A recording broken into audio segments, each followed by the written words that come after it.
PGDM batch of 22-23 to day 2 of a one-of-its-kind conclave, KRONOS 2.0, on the theme Workplace 4.0, Creating Today for Tomorrow. An HR is a bridge between the management and the employees. He or she is a resource planner, provider, and someone who works towards the professional development of the employees without any discrimination. HR is responsible for setting policies that are equally acceptable to the employer and the employee. He or she is responsible for the overall well-being of the employees in the professional setup. From a student's perspective, human resource management teaches us to map the right person to the right place at the right time. That's well said, Sanjeevni. Now let's talk about our theme of the event, Workplace 4.0, Creating Today for Tomorrow. Workplace 4.0 refers to the transformation of workplace according to this digital era. It encompasses the flexibility of working remotely and having control over individual productivity without compromising on business productivity. Workplace 4.0 is transforming how teams work. It provides them with the freedom to have seamless collaborations by helping them gain digital affluency and building their capabilities with the right communication tools. Ensuring that the team members are continuously learning and becoming future ready has become a top priority for people leaders. In short, Workplace 4.0 is a blend of man and machines working together for a better work-life experience. Yesterday, we had a wonderful event, starting with an inaugural address by Mr. Ranveer Sinha, President, Alumni Association and Board of Government Members, XLRI Jamshedpur, followed by a Chief Member, Mr. Vadharaju Janardhanan, Vice President HR, Flipkart. Then we had our first panel on the topic, the interaction between human and machine labor, with three expert panelists, Mr. Rajneesh Kumar, Group President and Head, Compensation Benefits and Business HR, Yes Bank, Ms. Anshula Verma, HR Director and National Head Talent Acquisition, EY, Mr. Chandra Mohan, Head Employer Relations, Delmont Foods, moderated by Ms. Aparajita Chaudhary, student of PGDM, GM. Further, we had an illuminating discussion on hyper-personalization in HR with experts Mr. Anand Dhruv, Associate Director HR, NTT Limited, Mr. Vinay Agrawal, Global Head Business HR, Tech Mahindra, Mr. Masjid Ali Khan, Global Head of Talent Acquisition, Infoceps, and moderated by Professor Sunil Kumar Sarangi, Faculty, General Management Area, XLRI Jamshedpur. Thank you, Vitankesh. But let's wait for a while for our speakers to guide us more on this and make us all deep dive into Workplace 4.0. I request you all to be ready to brace yourself to be challenged, excited, and inspired. But before that, Vitankesh, can we have today's agenda? Sure, Sanjeevi. The day two of the event starts with the panel Rise of People Analytics and Future of Work, discussed by Mr. Vikas Maheshwari, Global Head HR Transformation, Biocon Biologics, Mr. Satish Mahopatra, VP and Head HR, Siemens Smart Infrastructure, Mr. Sumit Nyogi, HR Director, South Asia, Middle East and Africa, the Lubrizol Corporation, Mr. Joydeep Roy, MD, HR and Talent Supply Chain Leader, PwC India, and this will be moderated by Ms. Jeetu Mohan, student, PGDM GM. The next panel will be on the topic, Mandate of Flexible Work Conditions Regarding Time and Location, discussed by Mr. Ritesh Agrawal, Sales Capability Head, Asia BU Region, PepsiCo, Ms. Uruj Fatma, Head HR, Macabre BK Private Limited, Mr. Amit Chincholikar, Global CHRO, Tata Consumer Products, Mr. Satish Rajaratnam, SVP HR, Head Talent Transformation Emphasis, and moderated by Ms. Dilpreet Kaur, student, PGDM GM. Panel 3 with the topic Strategies to Navigate Era of Teamwork and Collaborations will be discussed by Mr. Pashuram Das, CHRP, Head of Training, HR and Admin, VE Pharma Incorporated, Mr. Digvanta Chakravarti, Regional HR Director, Head HR, Trinity Life Sciences, Ms. Roma Bendru, CHRO, Zepto, Mr. Yogesh Patkaonkar, MCC, Chief People Officer, Persistent Systems, are moderated by Ms. Divya Parimala Enamandra, student, PGDM GM. The fourth panel with the topic, An Agile HR, will be discussed by Mr. R. Alexander, Director HR, Oracle, Mr. Vikram Khanna, Global Team Leader and Global Sales Academy Lead, Solvay, Ms. Niti Dhanju, PhD, Global CHRO, Raj Industries, Mr. Rohit Kumar, Head of HR, Landmark Group, SPAR India. This will be moderated by Mr. Swarab Faraz, student, PGDM, GM. It's ecstatic for me personally to see so many enthusiastic future leaders and industry leaders joining this call train to celebrate the vision and innovation upon which this whole event is built on. Thank you, Vijankesh. Now let's head towards our first panel discussion on the rise of people analytics and future of work. This discussion would be moderated by Ms. Jeetu Mohan, student of XLRI PGDM GM Batch, and among the panelists we have with us Mr. Vikas Maheshwari.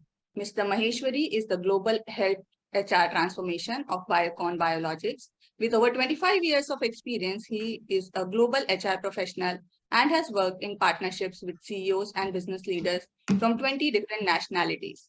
Mr. Maheshwari is a versatile, result-driven leader with rich experience in both high-grown and restructuring environment.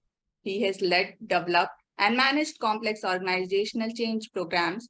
Mr. Maheshwari has worked in telecom, IT education, e-commerce, and omni-channel retail. He is currently working with a biotechnology company. Over the years, Mr. Maheshwari has worked on redefining EVP, global mergers and acquisitions, re-architectured HR technologies, setting up enterprise performance management and prospective analytic capabilities, global diversity and inclusion, built first culture, established ESG frameworks, mapped to UN's SDG goals, and much more. Having worked with both startups and large conglomerates, Mr. Maheshwari has been engaged in HR transformation roles since 2013 at Landmark Group and Alpha Team Group, both headquartered at Dubai, UAE. He is now working with Biocon Biologics Bangalore and is heading global HR transformation. Along with Mr. Maheshwari, on the panel we have Mr. Satish Mohapatra. Mr. Mohapatra is the VP and Head HR of Siemens Smart Infrastructure.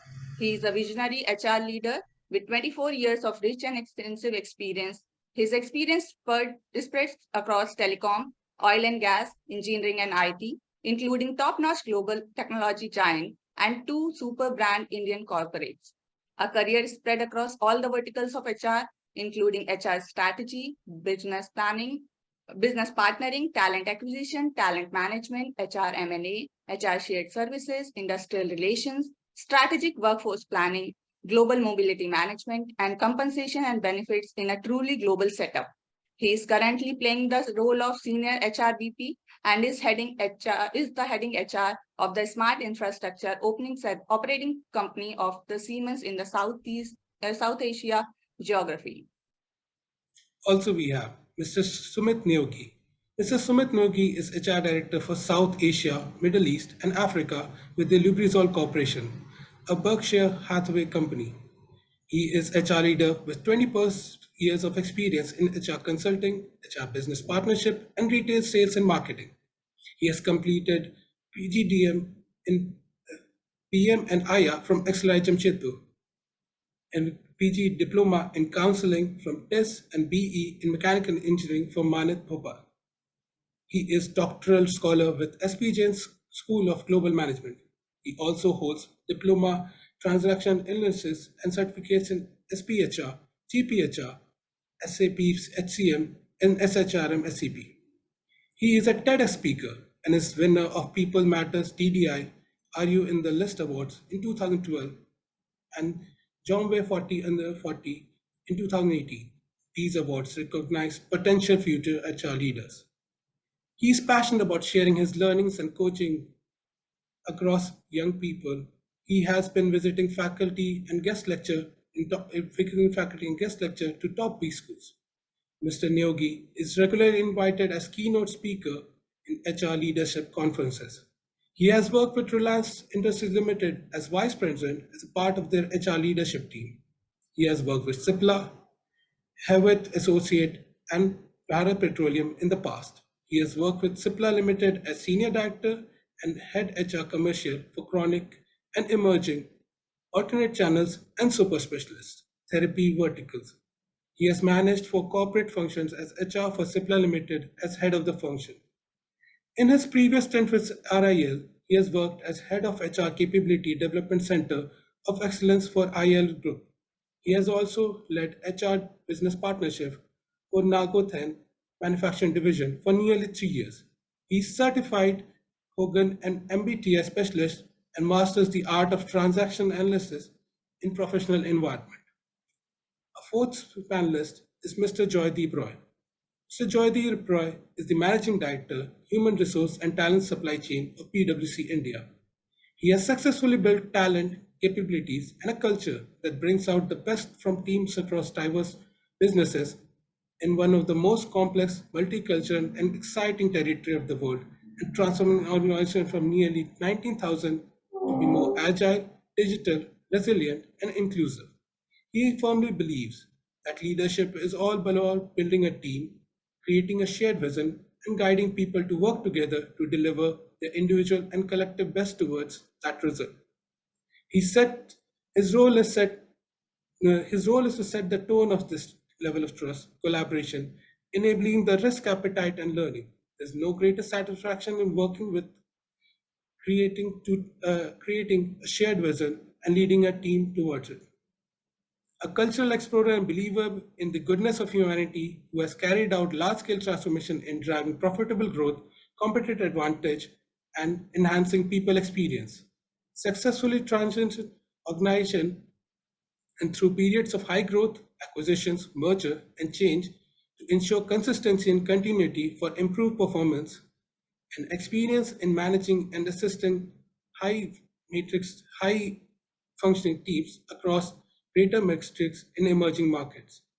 He has played critical role in deploying highly successful acquisitions as a strategic in strategy and leadership, hiring and setting up COE. Augmented practices like digital, customer impact consulting, data analytics, cyber, forensics, financial risk management, strategy consulting, driving diversity consciousness and improving inclusion index, workplace of the future, and setting up regional diverse delivery center. Now I would request Ms. Jeetu Mohan to take over the panel. Thank you, Vijankesh, for the kind introduction. I welcome all the panelists on the discussion that we are going to have today, that is Rise of People Analytics and the Future of HR. In today's VUCA world, human resource can't be considered as just labor and wages cost to be added in the financial statement. Rather, it is an intangible resource waiting to be utilized to its full capacity for the success of organization. This is one of the capital resources which needs guidance, appreciation, and growth assurance. It has become the main agenda of the organization in today's world to cater to the Maslow's needs of the employees. For other capital resources, we have various direct measures to check their efficiency. For the human capital, we needed indirect surveys, behavior cues, personal relationships, and decision makings based on experience to get the metrics required for the organizational development. People Analytics Rise has given an upper hand to HRs over tracking the efficiency and capability of this unfathomable resource through deep analysis. Data being the new oil, it has not only guided HRs to do the descriptive analysis of the workforce, but also the predictive and now moving into prescriptive analytics. As smoothly processes are empaneled in the employee life cycle, People Analytics has made its place starting from planning for the manpower to the respectful exit from the process. It is helping us in every possible way in making decisions over the hiring cycles, retention plans, and organizational development. With a data literate skilled HR function, companies focus on building the capability in consulting and influencing, product management, and change management to a much greater extent. This shows the desire to make their solutions and predictions effective by focusing on. Business outcomes are improved by People Analytics, gathering and evaluating information that gives decision makers the tools they need to implement practices that drive their unique business and help them stay competitive. So we can say that with the advent of People Analytics, now we, HRs, can certainly sit with finance team and get the budget allocated for this new revenue center, which was earlier considered as a cost center. So to continue the discussion further, my first question is to Mr. Roy. In your close to 3 decade span in HRP, how do you differentiate the position of HR department in the organizational structure then and now, and how people analytics has increased the bargaining power of HR with the decision makers? Yeah, and I think I have a view, some contrary view to start with, just to evoke the thoughts, right? Mhm. My first to all the HR budding folks is that why do we exist, right? We Exactly. exist, we belong to business. So the first thing is that we are business, right? Yes. So analytics, as we talk about, analytics is not for HR, right? Analytics for business, helping them to take the right decisions. Right. So the external sensing of the data, or external sensing that what exactly I'm helping the business to take decisions, that's exactly very important. Coming back to your question is that how it has been transitioned. People like us all in the forum who started as industrial relation, personal officer, personal manager, right? And I think that's the locus of control has actually transferred from there, right? Somebody like me who passed out in 96, started his career as a personal officer, collective bargaining, time office, right? Right. And this advent has actually started. Then also, the whole objective was that are we helping business to take the right decisions, right? And in those days, analytics used to be knowledge management, right? Because Sumit will all agree that KM used to be huge team, which is knowledge management, right? Now, if I take those days, where is analytics coming from? Analytics is actually coming from information, which is then also there, today is also there. Information, data, knowledge. With the advent of complexities, the way we do work, analytics has actually risen, right? Now, what is interesting for HR? Look, HR is an applied science. I always emphasize HR is not a pure science. HR is an applied science. And with the advent of understanding of information, data, conversion of the knowledge, and HR professional equipped with the behavioral sciences that I understand, the behavioral science, and it is not a pure science that how do we transform the workplace. Right. In a pure science, it always 2 plus 2 will be 4. But in applied science, 2 plus 2 can be 5, can be 6, can also be 3, can also be -1. It is the incumbent who is driving in that seat. It is dependent upon him or her that how exactly is helping decisions to make drive business for profitable growth and competitive advantage, right? What is analytics all about? Analytics is a language where HR is struggling, is understood universally by everyone. It's unlike the HR language. So it is everybody, each one of us, for all of us to understand, speak the language which business understand. And analytics today is the language which everybody understands. Then come back to your seat and practice HR, right? Because that's the Right. framework. But when we are with business, speak the language the business understands. It's very important for us, right? And I always give comparison to the sports. Way back, we used to be very good in hockey, right? Then come AstroTurf. So the people who are playing on the grass, the whole transformation to actually playing on AstroTurf, it took us actually 10 years to understand, right? That what is there in muscle memory and what is there in adaptability. And this is the difference between skill and the muscle memory that we have. And the most important thing is the attributes that we possess. So I always tell to the HR folks that your attributes are much more higher, which gives you an edge apart from the skill that you learn, right? We all have gone through the era of post-pandemic, right? What post-pandemic actually taught us? Post-pandemic actually taught us that You can have your muscle memory, you can have your skill, but who adapted the most? The people who adapted the most, who has the patience, who can know how to handle uncertainty, has the resilience, and of course, the adaptability. Because somebody has to let people feel the trust. You have the data, you have the analytics, you are reaching out to your distributed team, but am I reaching out to Jitu? Right? Cameras are shut, closed, everything is down. Is Jitu feeling the trust? The trust is a behavior.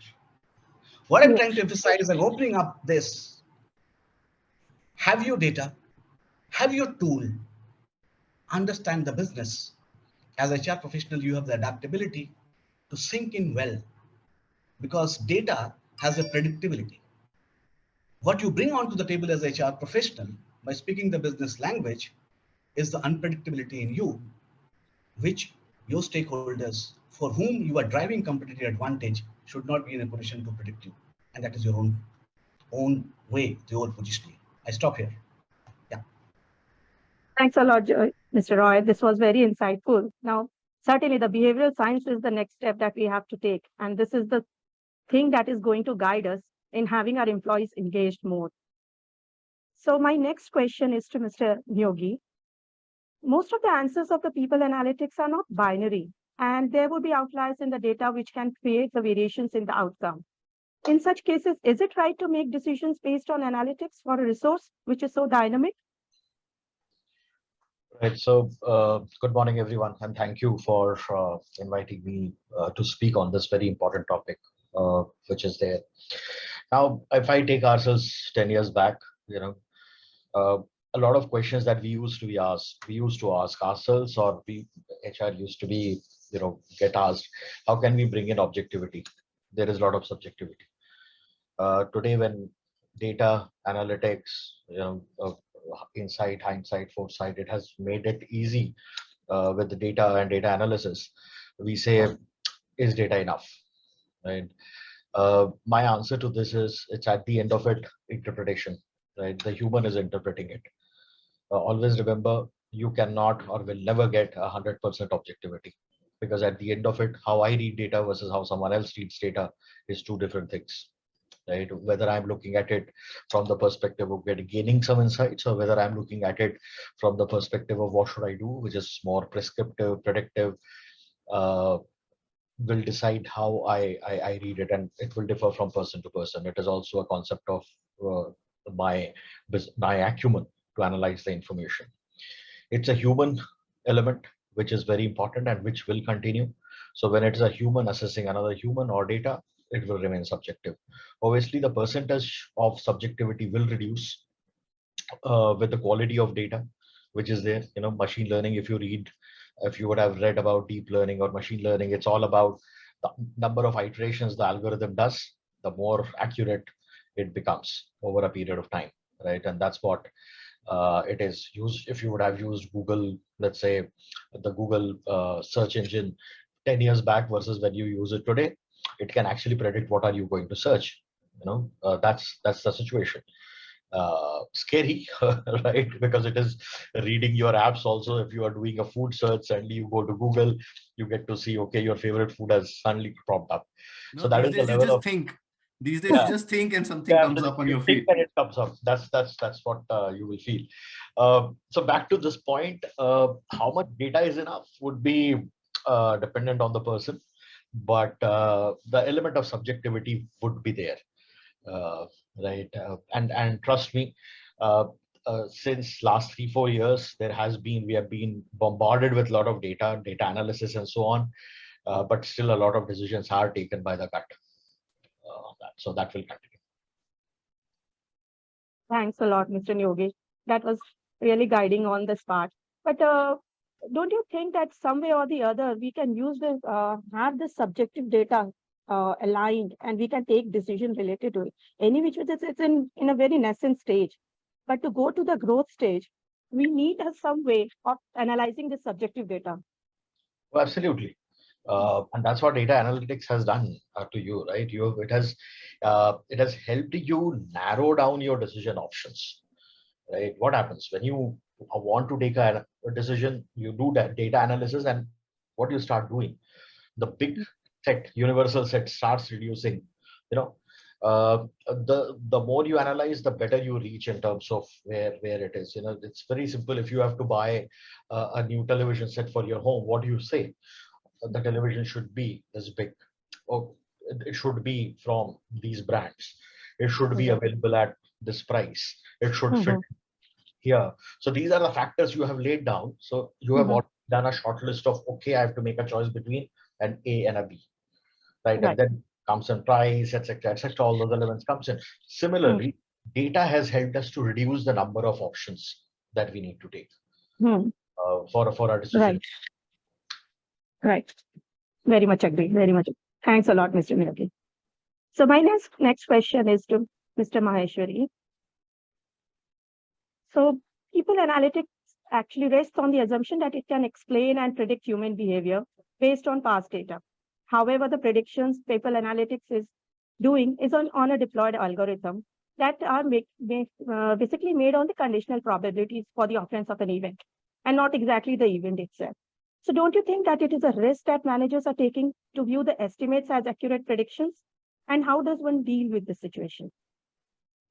Okay, I'll answer that question in a bit, Jeetu. I just need to say something to what Joydeep had mentioned. It's just been there in my head, and I'll possibly start from there. Please.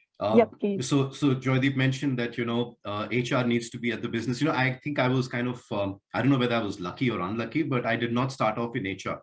So I started off in sales, and then due to an interesting turn of events, ended up in HR. Okay, so I think my superpower is that I kind of understand and appreciate business first before I understand HR matters. But jokes aside, it's a heavy subject for a Sunday morning, and then you've got into things like algorithms and the others. So I'll try and do my bit. Okay. So hey, listen, I completely understand that HR cannot, or rather predictive models cannot give you 100% accurate predictions on whatever problem you're trying to solve. So I think somewhere yesterday or earlier, you guys had also done a panel on collaborative intelligence, which I think was basically to say that 70% of this intelligence comes from the system, while there's still 30% kind of human intelligence that is to be blended in. Now, what does that mean? I'll give you a simple use case. So let's say you were talking about predicting attrition. Okay. There is no attrition prediction model available which does 100% prediction on attrition. It would give you about an 80% accuracy or a 70% accuracy. And what you do, that's one of the inputs amongst many others. So please understand, data can never be living in isolation, as Sumit was also alluding to. Data would always be an input for you to take a decision amongst other factors that coexist. So that's how the managers really need to use any kind of a data insight. Also, let me say that, till some time back, and I think I would say till, let's say, about 7-8 years back, data was always used for dashboarding, and predictions were not even there. It was morely to do with, diagnostics. But I think the world has now not only moved to prediction, but also to prescriptive analytics. Now, what does that really mean? The prescriptive analytics is basically where the collaborative intelligence comes in. That 70% of your attrition model, which comes from some kind of a data study, and then 30% of human intelligence. And then what is the action that you need to take? And this is where I think we can do a deep dive. Let me just give you a simple use case here. Imagine if you were a salesperson, and in the morning, in your on your way to the office, you were able to get a nudge, and Sumit alluded, or rather Joydeep alluded to, behavioral economics and things like that. So nudge theory, right? You get a nudge in the morning which says, Vikas, you're a sales guy, and given your funnel that you have, you will possibly achieve 70% of your target. Okay, because you only have so many leads. Would you want to check into another peer sales rep? Option 1, and see if there's any leads that you can pick up from there in the same geography. Option 2, do you want to check in with your manager and see there's something else that you can do? Option 3, do you want to check in with your marketing manager to do driver's SMS campaign? Now, these are very high level examples I'm giving you, but what has happened here just in this use case is that you've used the power of a predictive attrition model, human intelligence, and then created a prescription out of it. Predicting that something is going to happen is not enough. What do you do with that data, as Sumit was saying, is so very important. So I think the managers and the entire HR ecosystem needs to think of something known as enterprise performance management, not just, about, dashboarding and things like that. And that's where the real value will be unlocked by HR, using things like AI, using things like cloud, and using things like data lake. Yeah. So I'll just kind of leave it there and then, yeah. Yes, certainly I agree on that part, Mr. Maheshwari. But don't you think that the human resource, as like the employees that we have, they are so dynamic, and the diversity of employees we do have. So coming up with a prescriptive analytics, and if we also do have outliers in employees, we don't have a generalized employee strength that we have. So the prescriptive analytics would work for these diverse and inclusivity, what we are thinking about right now. So would it work for all the employee force in the same way? No, if you're doing a one size fits for all, it will not. Okay. So I don't think, so I think it's a no-brainer that in most organizations today, we think of adaptive design. We do not think of, one model and one size fits all kind of a solution.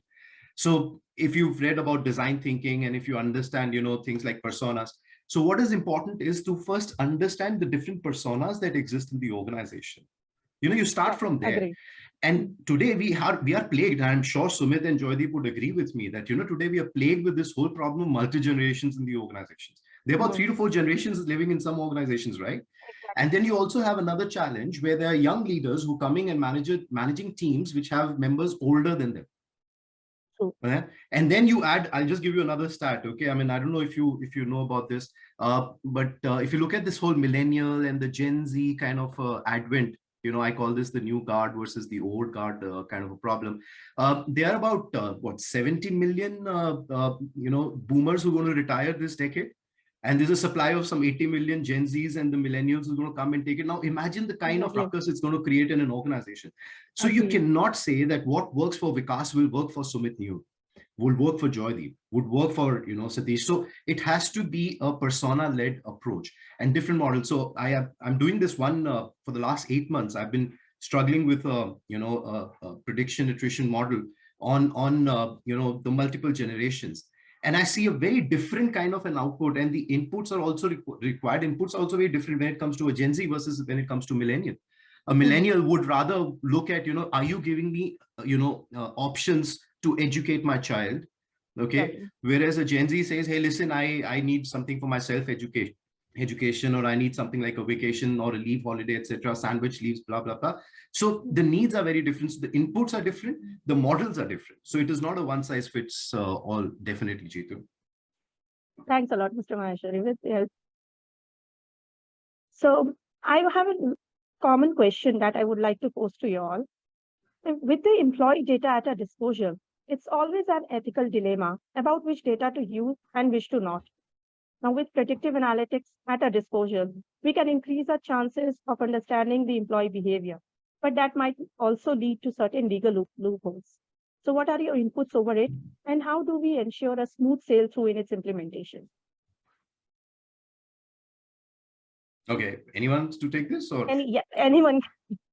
So I'll just, if you allow me, Sumit and Joy, I'll just possibly take the lead on this one. This is such an important one. So I remember in 2000 and I don't know, about 8-9 years back, in Dubai, in one of the groups, so there was this IoT which had come out. Okay, and I'm sure you would have read about it, which monitors your heart rate. Okay, so what it was giving as an output was that what times of the day are you extremely productive in? What meetings did you enjoy, did you not enjoy, and so on and so forth. It also gave you an output saying that which corners of the office are you, kind of productive in. The downside is it's also telling you which are the number of hours that you're not productive in. Okay.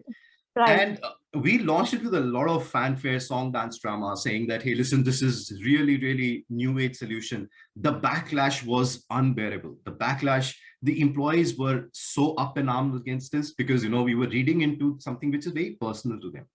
So I totally relate to this, Jeetu. And then you have these, possibly not so much in India, but right now I'm looking at compliance for some of the other geographies. And I say, there's so much that you just cannot get or ask information for in the other countries, whether it is with respect to GDPR or, so many other elements. So the data that you really need, is it easily available? No. Okay, but you know what? There is always a possibility to synthesize data. If you have a consent, okay, from an employee, and that consent can only be acquired if you do the right what's in it for me. Okay, and this is something that I'm driving right now. So when you do the right messaging, that how does this help you? Okay, then I think the employees also see sense in it. And as long as you're not misusing that data, to do a diagnosis which is leading to some kind of an impediment, if you're not misusing that data, then employees mostly do not have a challenge. And a classic, again, I'm a man who loves to give use cases. Okay, I don't know if you've heard of things like organization network analysis. Now, what happens with this technology is that, if I was in an organization and there was an IJP being rolled out, internal job posting, okay, this particular technology goes into my emails, goes and searches my LinkedIn and the other social networks and says, Vikas, in your network, here is this gentleman who could be referred to this position which exists in the company, okay? And says, do you want to refer this person? I say yes, and then automatic handshake happens. Now, again, a big challenge with respect to data privacy, because the employees would say, hey, listen, why would you want to get into my LinkedIn network or the others? Now, this is where the change management and what's in it for me comes in, where one goes out to the employee and says, hey, listen, this is how you would possibly make some referral bonus, etc. And we guarantee you that we would not be using your networks in any other way. Easier said than done, but that's the only way you can possibly handle that. So that's at the core of it, that do you do the right kind of change management if you're going to be asking for certain data, which the law allows you to, but the employee is not very comfortable sharing.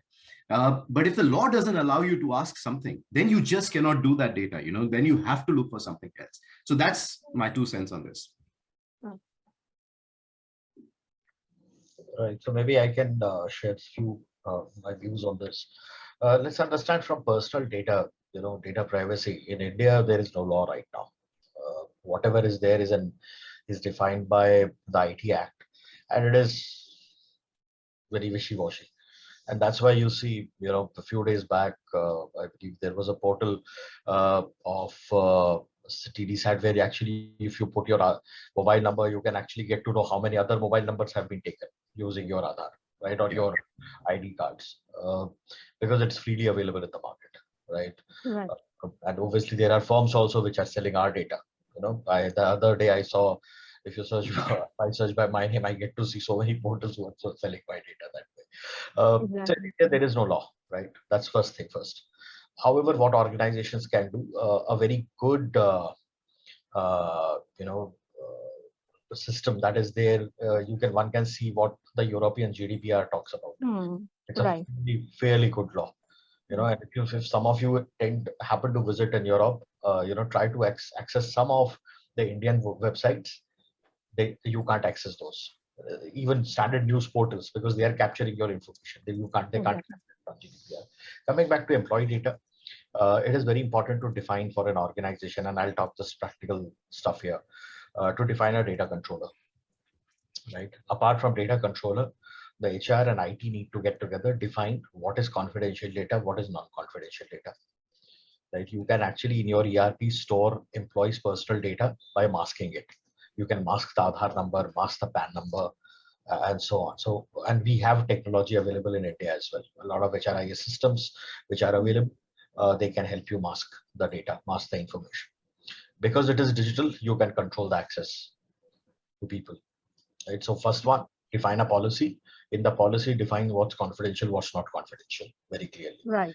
Third, access. Who will have the access? For example, employee medical, only employee and let's say the doctors, they will have an access. No one else will. Only the interpretation would be available to employees who are there on that. So this is how one can control the data within the system. Otherwise, it is open for legal interpretation very clearly. Right. Anyone can raise an issue against you. That's what. Right. So, Mr. Roy, I would like to have your input as well.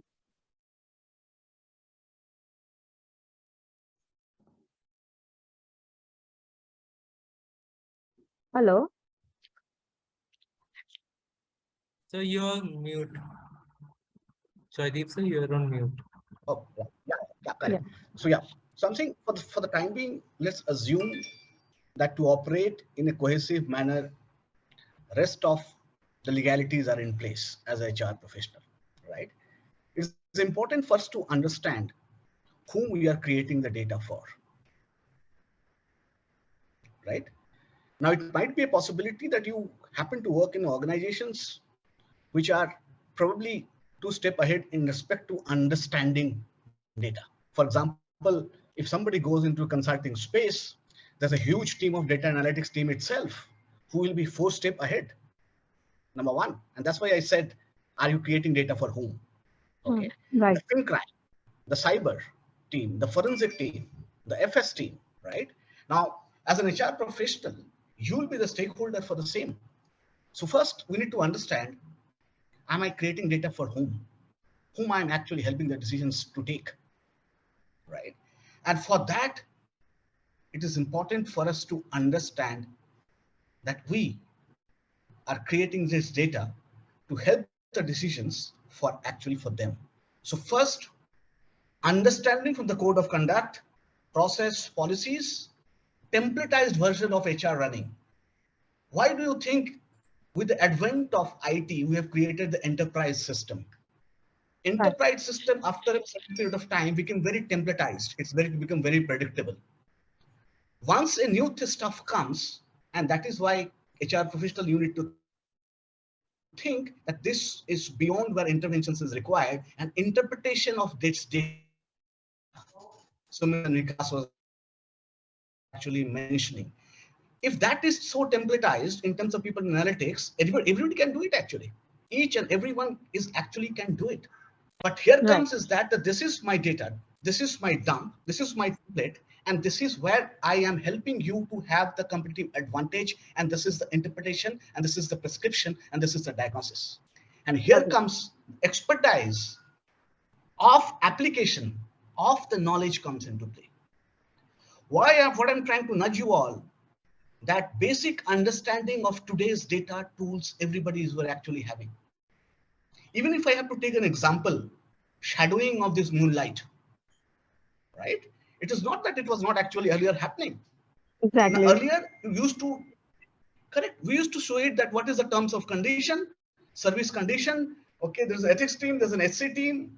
Okay, here's the ethics condition. You cannot have a dual employment. It was very clear. Exactly. Now, with advent of technology, distributed team, I'm just bringing a new analysis post this thing, that today is the era of distributed team. It's a team of team. It's a flattened organization, right? People activism is at a peak, right? People are considering their right, that why I can't do it. So on one hand, HC systems, HR people are thinking that how do we allow our people without apprehending that, okay, it is contravening to their dual employment. Am I giving an opportunity to pursue their passion? I'm just giving you actually the piece. Now, if you allow people to pursue their passion without contraventions of the service condition, what kind of data you are actually publishing? Right. The question is transparency and accountability through the data. So please be ready that whatever enterprise system that you are actually referring, whatever tools you are actually referring, see to it that this data is helping us to become transparent, become accountable. I will just lead it from this point. Let's talk about talent management and data, right? Yes. We want a place which is equitable in the eyes of employee, driving employee experience, and don't stop to all my HR folks thinking that, okay, my people pulse survey is high, this is my employee experience. Are we again with data correlating employee experience with customer experience? If as an HC I am presenting a data of an employee experience, your stakeholder was smarter enough to actually say, where is the correlation? So it's important for us to understand that, of course, as Sumit says, the data doesn't exist in isolation. There's a downstream impact on the flow of this data, which is touching the lives of all your stakeholders downstream. So please ensure that this is my holistic way of looking at it, that how my talent engagement, my holistic evaluation is actually happening, how my identification of right profiling is happening, how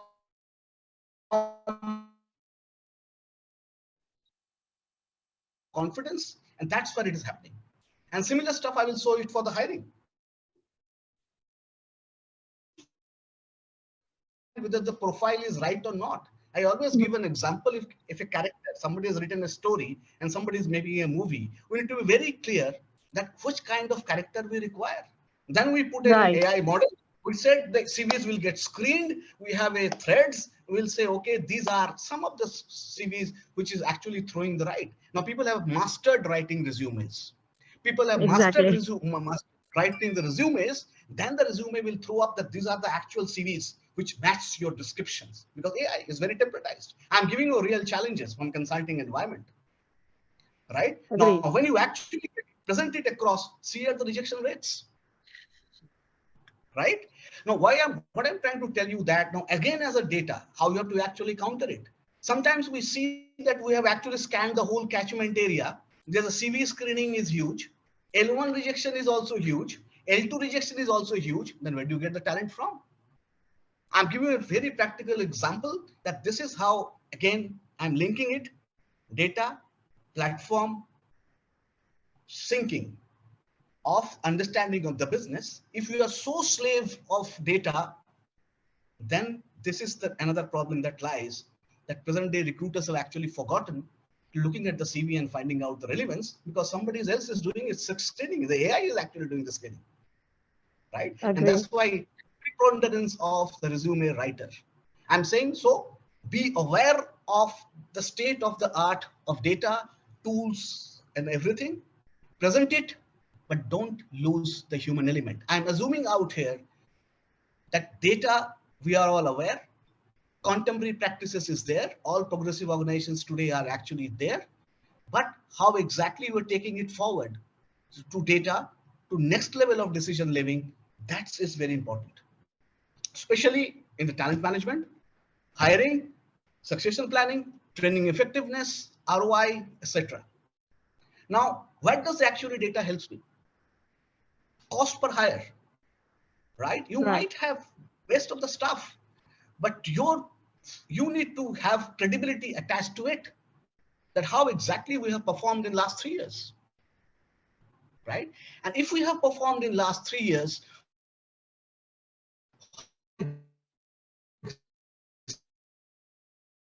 exactly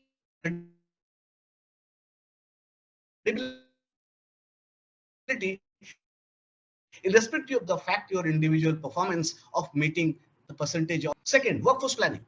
The most important aspect from a data perspective that attaches the credibility is the fact is, am I predicting the growth which my CEO has stated? How exactly I'm complementing, the skill bundling, the skill forecast. Is it tying up with workforce planning? Think through is when exactly I'm getting the budget in respect to the margin, in respect to the revenues, how exactly I drive profitable growth. Do you do your homeworks from the data, not losing sight of your HR expertise, right? Think of old days Excel budgeting. Think of old days Excel compensation and benefits. Today, what they ask is various compensation modeling, not one static, right? Today, they have, say, 5 years planning, 10 years planning, how exactly you are actually doing it. Somebody is mentioning about merger and acquisition, right? We were just involved in one of the merger and acquisition. The fact is that if you actually take over this company, will you be able to sustain it? Because the cost of acquisition and cost of growing it, will it actually happen? How do you actually model it? This model exactly coming back to, am I thinking logically here? What I'm actually trying to tell you, the phenomena is, what is information, what is data, I'm converting data into the knowledge. So the logical orientation of how I'm exactly using the tool lies with us. If the tool is there, if we don't know actually how exactly I will be using the tool from a synchronized manner, how will exactly you do it? It will be garbage in and garbage out. So my request to all of you, we have learned it through experience, because when we started our career, this type of data was actually not there.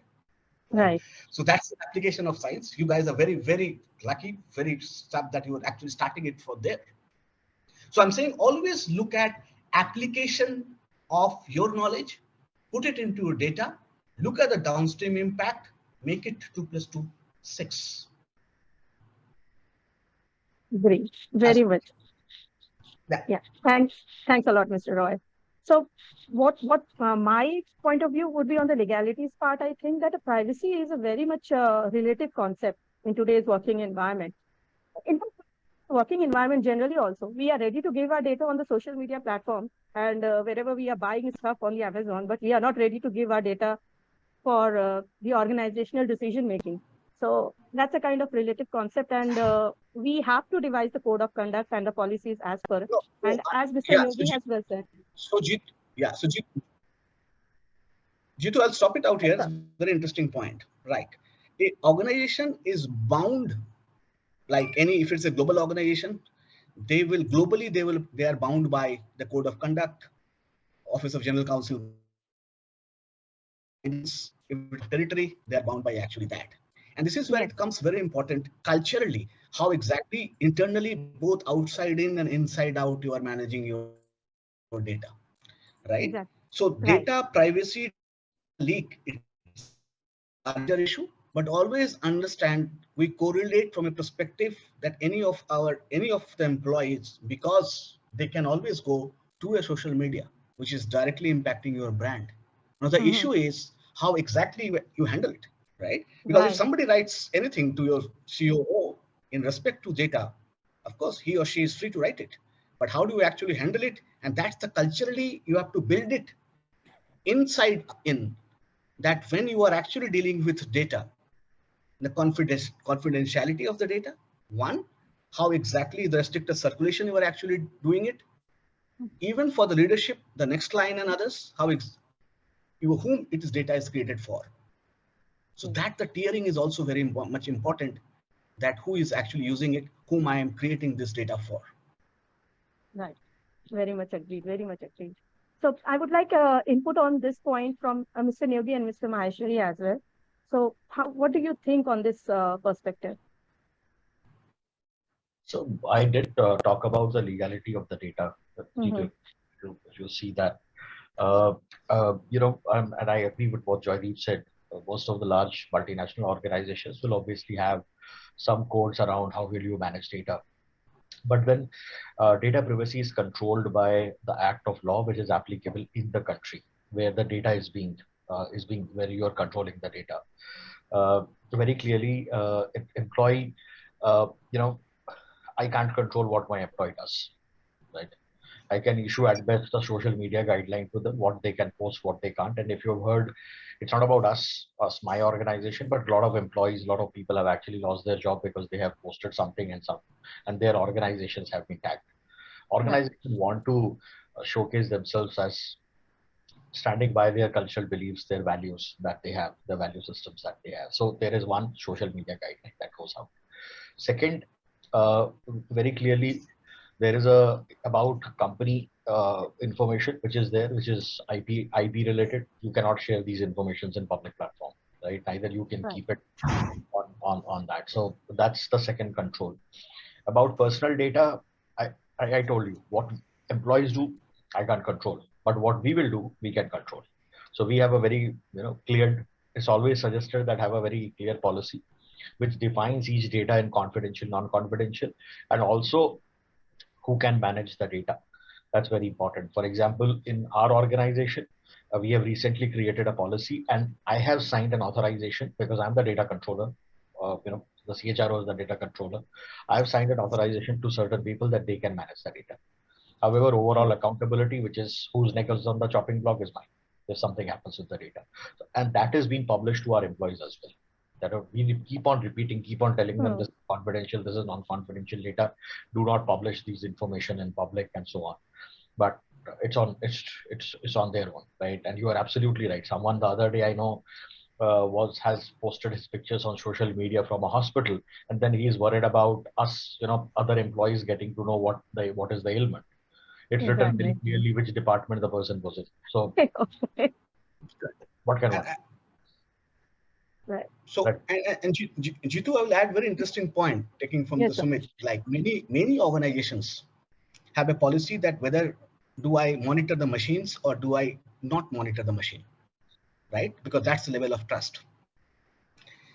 So now the issue is that if it is talking about data, if it is talking about tech, there are tools available. If any one of you like from it to be proactively seeking it, discussing with your guidelines and all, what's the ideal time of your machine? What is your machine active time? With a significant time being spent on the websites and all, use all the workforce analytics. I'm just giving you a cue that am I thinking beyond what a people can think? And this is where be one step ahead, right? From an understanding that where techs are being used, correct? So when you right. are business, in the process you are doing people analytics, you need to understand the tech. When you are dealing with people analytics,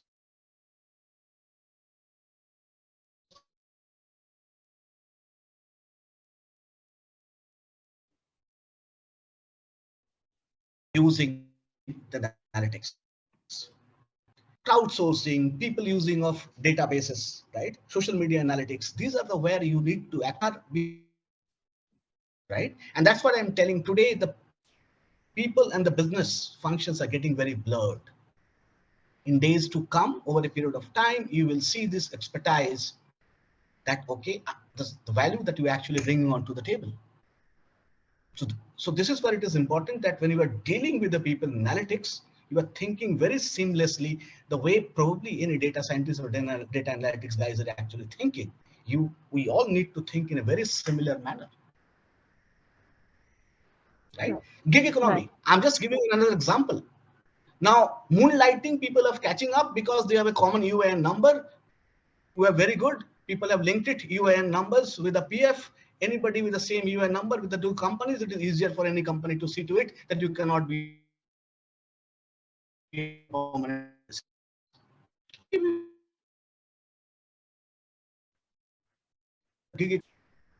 right? So now this is Right. where the new thought comes across from the data that Mr. Roy, you are having network issue. Actually, your voice is cracking. Maybe we can listen from Vikas by the time Mr. Roy. Yes, yes, yes. Yes, what? Mr. Sorry, I've forgotten what was the question, please. To grow in that sense, Sir, they will say no. Sorry, yeah. I would like to work in the So, two Mr. places. Yeah. Okay, so actually the question that I asked was on the privacy part. Like as this generation is ready to give the data on the social media, but they are not willing to give the data for the organizational decision making. So what are your inputs on that part? I think both Sumit and Joy have spoken enough and plenty about this. I'll just be doing a lift and shift if I was to really answer. I think let's move on to something else because this has been spoken. Yeah. Okay, certainly. So I have another question for you. Now, Biocon Biologics comes with a workforce from diverse educational background, and it's also having a very dynamic, innovating environment of research and development. So how do you ensure a satisfied performance management in the organization with the diversity and inclusion, and how people analytics provides leverage to you? Okay, interesting. How people analytics provides leverage, I'll just break it down to the second part, but let me address the first part. I think a lot of this is a start point from making KPIs very meaningful. You see, any kind of a contract that happens between an organization and employee, at the heart of this is a KPI. The challenge starts from there. Let me help you understand. So if you were to join an organization, you know, there is a relationship that you establish saying that you would deliver a certain service and you would be given some rewards around that. And then there are other factors as well, which I'm not discounting. For example, your growth, your development, etc. Now, go back to where I started. I said, let's look at personas first. Let's look at departments. So for example, in a pharma, and I think Sumit would appreciate this because he's worked in CIPLA and others. In a pharma, you know, the way you would look at a R&D function is not equal to the way you would look at, let's say, a manufacturing. The KPIs differ, the personas are different. I mean, I've been doing these goal cascading workshops, okay, with these researchers. They just don't get it. They're like, okay, the organization wants to drive a X billion dollars of growth. I don't care. I mean, I have this molecule to study and I just want to be contributing towards that. Right, Typically in an agreed. organization, you would say, okay, let's cascade the key goals. Everybody should have a role to play. It doesn't work like that, really, to my mind. So if you've thought through those personas and then you've created those moments that matter, and then you go down to actually devising the real KPIs, which are not just to record an output, but also to, I hate to use this cliched word, but let's say motivate somebody. Okay. Now, when you're trying to design a KPI which is more productivity oriented, then I think you've kind of done 30% of the battle. Okay. So the first start point is designing the KPI before you start measuring and start thinking data. So this whole KPI redesign business is a big stream. So start from there. The second step is that once you've redesigned the KPI, it is so important. I go back to what I was saying earlier, that, it is so important to give real-time inputs on that performance of the KPI. Okay. And this doesn't necessarily have to come from the manager, if you ask me. It has to be a non-invasive kind of a setup where there is some kind of a, traditionally speaking, dashboard. Modern day HR would say nudges, but some way that a R&D scientist or a manufacturing guy, or let's say somebody who's in sales and commercials, gets the real-time input of where that person is and what does this person need to do about it. Okay. And this persona business, now also break it down to diversity and inclusion. Okay. So are we saying that just because somebody is a different sex, the performance outputs have to be different? No. But inclusion is about ensuring that everybody is treated fairly, right? Exactly. So how does people analytic really help is by giving you the right nudge, not by showing you the right picture or just by showing you a dashboard. Okay. It is by showing you the right nudge which leads to a certain action. If it is not prescribing a certain action, it's nothing. It's just an Excel piece of paper which says, okay, 70% is what I've achieved today. So what do I do about it?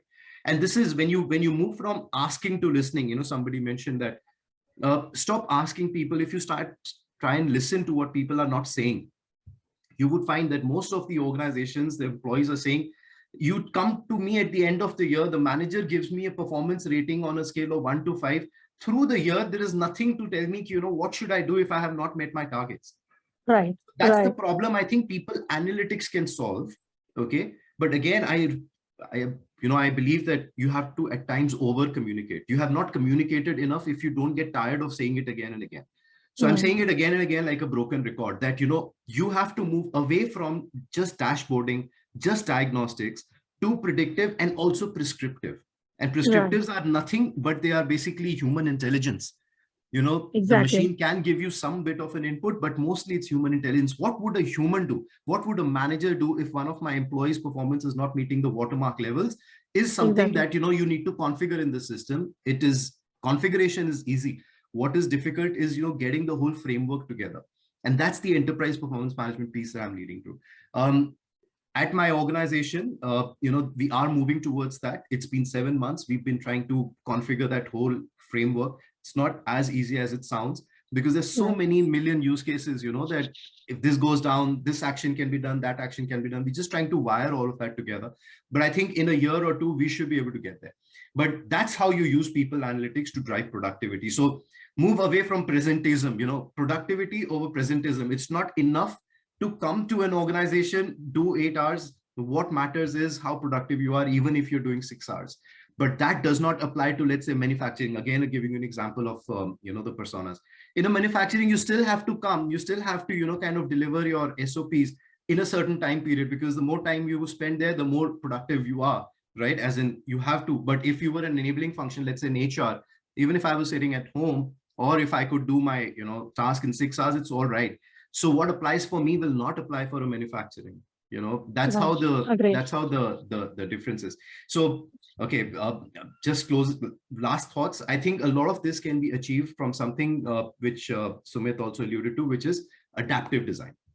So he spoke about adaptability, right? So HR is moving towards building an ecosystem which is adaptive. What does that mean? It's just like a Netflix, right? So when you go to Netflix, you watch a lot of action movies populate again and again, right? Similarly, because that's me as a persona who's interested in action movies. Similarly, if in HR folk, we can identify a persona saying a returning mother, after maternity. Or we can say that, somebody who's taken a break. Or we could say Right. that, a Gen Z or a millennial or even an alpha in the next 5 years. So we could say that for them, what are the key, HR workflows that need to be configured? And depending on their use of that workflow, acceptance, rejection, can the system on its own churn out policies which are different? Okay. Unilever came out with something known as Flexi, Flexi or something, it's a very interesting one, which says that depending on the persona, let's suppose you are like 60 years, about to retire, it's unfair for me to come back and say, hey, please keep giving me, those productivity outputs. I would rather use you for, development of my other people. So maybe you could Right. coach. The second is creating this whole gig piece, the gig economy, right? Within an organization. If I need somebody to come and make a PowerPoint presentation for me, why can't I just look into a system and say, these are the top PPT skill holders? Okay. And I call them over for a gig, they do a 2-hour project and they go back.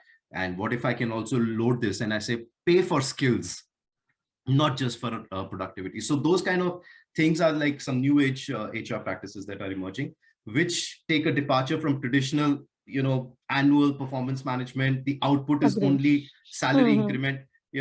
Those days I think are now kind of going away. Sorry, Sumit, I took too much time. I was just. So it was well captured, very well captured. Thanks a lot, Mr. Maheshwari. So another question that I have is with Mr. Nyogi. Now, our company is a veteran company. It's going to complete a century in a few years.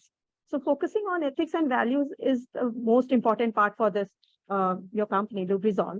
Now, so how do you ensure that the employees are also following the ethical processes and creating value for the organization? And where does analytics help you in this? Right. So let me first respond to Vikas. I'm not worried about the time. I'm not. But thank you for pointing that out. The organization, one thing which Berkshire Hathaway actually, which is the parent holding firm that stands for, is ethical business. Whatever we do, we'll do it right, and we'll do it as per the law. Right. So there's tremendous focus on that. There is a global ethics in every organization, every firm they own. That is there in all the organizations. So we have a global ethics team where you have a hotline, where you have anonymous complaint box. Any employee, any supplier, any vendor, any ex-employee, anyone can actually post a complaint or share information. It goes to straight away goes to Berkshire Hathaway hotline, not even Lubrizol hotline. And necessarily when these informations are available to our ethics team, there are fair investigations which happens. How employees are made aware, there are ethics training that happens every quarter. These are online certification courses. People have to go through these courses very clearly. There is an annual detailed communication which is there, which again senior leaders of a geography, let's say in country, who have to go and certify that yes, we agree to these ethical elements. There are ethics folks in every country, every business line, who are accountable for communication, who are accountable to inform employees from time to time what is correct, what is incorrect, right? If I can give an example, Diwali gifting is a big element as far as India is concerned, right? So just before Diwali, a communication goes out to all our employees, what is right, what is not right, right? We are very clear, we don't pay or we don't gift. If you are gifting, especially a government official, you have to take permission from and write a purpose very clearly. What is right? And it is very clearly defined that not more than X amount worth product, no cash transactions allowed. There are time to time investigations, and it's all about, you need to say that, okay, you follow ethics, we communicate. There are actions which are also taken. If someone has deviated from the ethical practice, there are the actions there have been people who have been let go because of if they have not followed the ethics that is there. So these are the standard for us across setups, across geographies, that is there. From communication perspective, that's what we do. Now, in terms of analytics, what it has done, one is about insight and hindsight, which provides what sort of actions were taken, which were done, what sort of what are the number of actions, what are the number of complaints, and so on, which gives you insights. The second is studies, which is there. Third thing which has been done is that when we identify there is a process gap which has happened, and if someone is doing that process and someone is following the process, there is a warning message that the system throws out now, which is more about a predictive part of analytics, that if you continue, there may be this mistake. So people are made aware that will take place, especially when it comes to vendor management, and whenever one, vendor management, and second, payments or claims, etc. Right there. So these are certain use of analytics in terms of controlling ethics, maintaining the ethical standards with the organization or vendor concerned. Very, very nice approach, Mr. Nyogi. It's like it's a holistic approach for managing the ethical, and the processes that you have defined at different level for managing the ethical process. It's like truly most of the organization should follow it to have ethical standard, because this is going to set up an environment for our future workforce that is going to come into the industry. Thanks a lot, Mr. Nyogi. So my next question that I would like to present to Mr. Roy would be like, PwC is planning to tap the talent of tier 2 and tier 3 cities, and hence creating a totally new talent supply chain. Now, how people analytics is going to help you in the cost benefit analysis of this new path of change that you're planning to implement?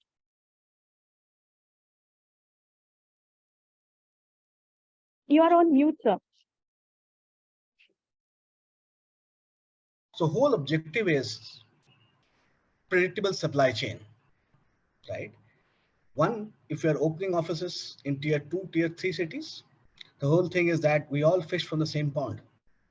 If all of us are fishing, we are all fishing from the same pond, what is the predictability that these sets of people are with us, right?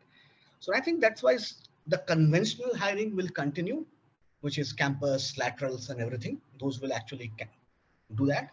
And the important aspect that we're actually trying is that whole academy hiring model, and how do we tap the white level talent?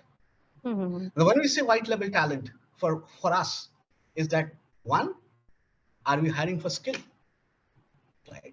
And when we're hiring for skill, it is important to see to it that they are there for the purpose we are actually hiring.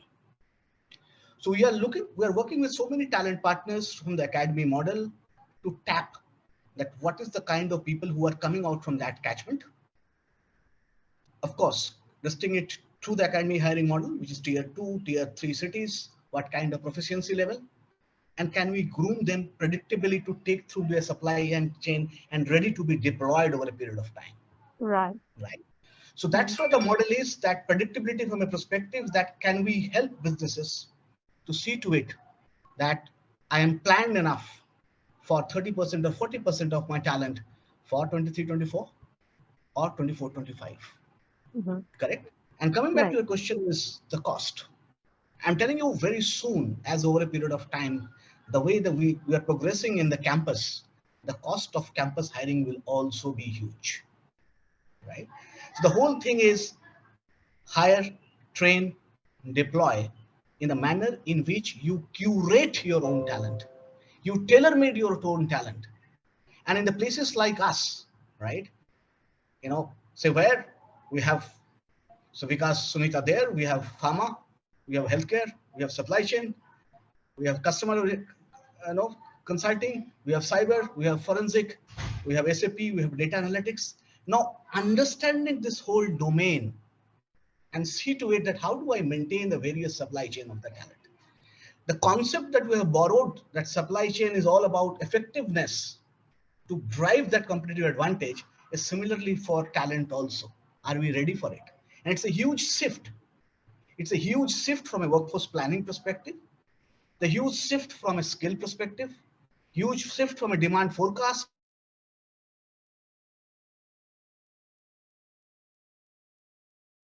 huge shift from the bundling. And if my forecast is so sharp in respect to the revenue, and I always firm believer of the fact that don't look at people through the lens of the revenue. Revenue is an outcome. Bring your people lens first. Revenue is actually follow, right? And once you actually do it, this whole people analytics helping business to take the decisions, you will see actually falling it in place.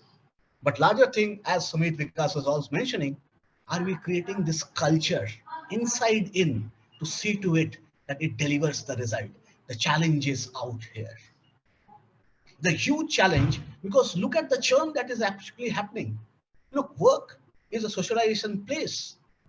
Look at what's happening to the culture. If people are distributed team, they are actually not in sync with the people managers. They don't know. They're not meeting their people managers probably for 2 years. Mostly they're coming to office for 2 to 3 days. And this will be remain like this, right? And as data comes in, I'm actually telling you very soon you have to think it of what's my front office talent? What is my mid office talent? What is my back office talent? Right? And we have to nurture the cost accordingly. We have to see to it that what kind of talent is ready to whom, whether they want to be in is opportunities which is chasing the talent, or it is talent which is chasing the opportunities. Time has come, and that is why we are going to tier 2 and tier 3 cities. That's where the talent, to tap the talent catchment area, see to it that more opportunities are available in their terms. And probably this is where probably again a win-win scenario to see to it that we hire the right skill, give them opportunities. Because for us, a company like PwC, which is 150 years in India, right, we have a lot of legacy, and to meet those expectations in respect to all of us. It's a trans-generation company, right? When you have 150 years, so 3 to 4 generations have worked together. It's important. Right. Very much agree. Very much agree. Now, this is actually tier 2 and tier 3 cities are having the talent that we, like the other organizations, are not tapping it much. But now most of us, like from the talent acquisition perspective, they are going for these talents. And the loyalty, I think the loyalty index is high with the tier 2, tier 3 candidates. So if we get those candidates on board, so the loyalty index in the organization would also go up. So maybe the attrition Jitu, rate may go up. so Jitu, I'll stop here. It's not actually the loyalty. I always tell is that if I am not, if any organization is losing any talent, probably the articulation is that value proposition, what the talent is going to miss by not being there, right? It has to be created on a regular basis. The recall and the reinforcement has to be created in respect to the learnings that actually I'm going to learn it from here. Your compensation is not going to stick your talent with you, but experiences will, right? So I think the more as a team we all see to it that your respective talents are chasing a career where wealth creation is an outcome of it, and they're not actually chasing a compensation, that's where the value proposition has to always articulate. Right. Very much agree. Very much agree. So the last question that I have is the common forum that we have. Now, considering the complexity of the project that we have in this analytics, people analytics, and the data that is being handled in the organizations, how do we ensure the structure to be lean?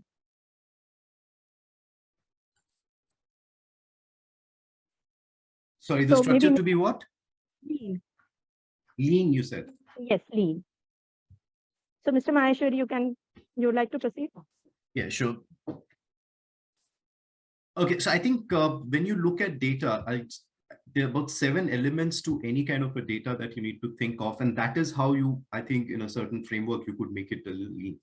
So one is that you need to think of how is your data being accessible. So data accessibility, data completeness, the culture of using the data and the organization of data, the data quality, then to a large extent, how is this aligning, and then data agility and tools. Now, when you want to make data lean, it is important to first identify what you're going to use data for.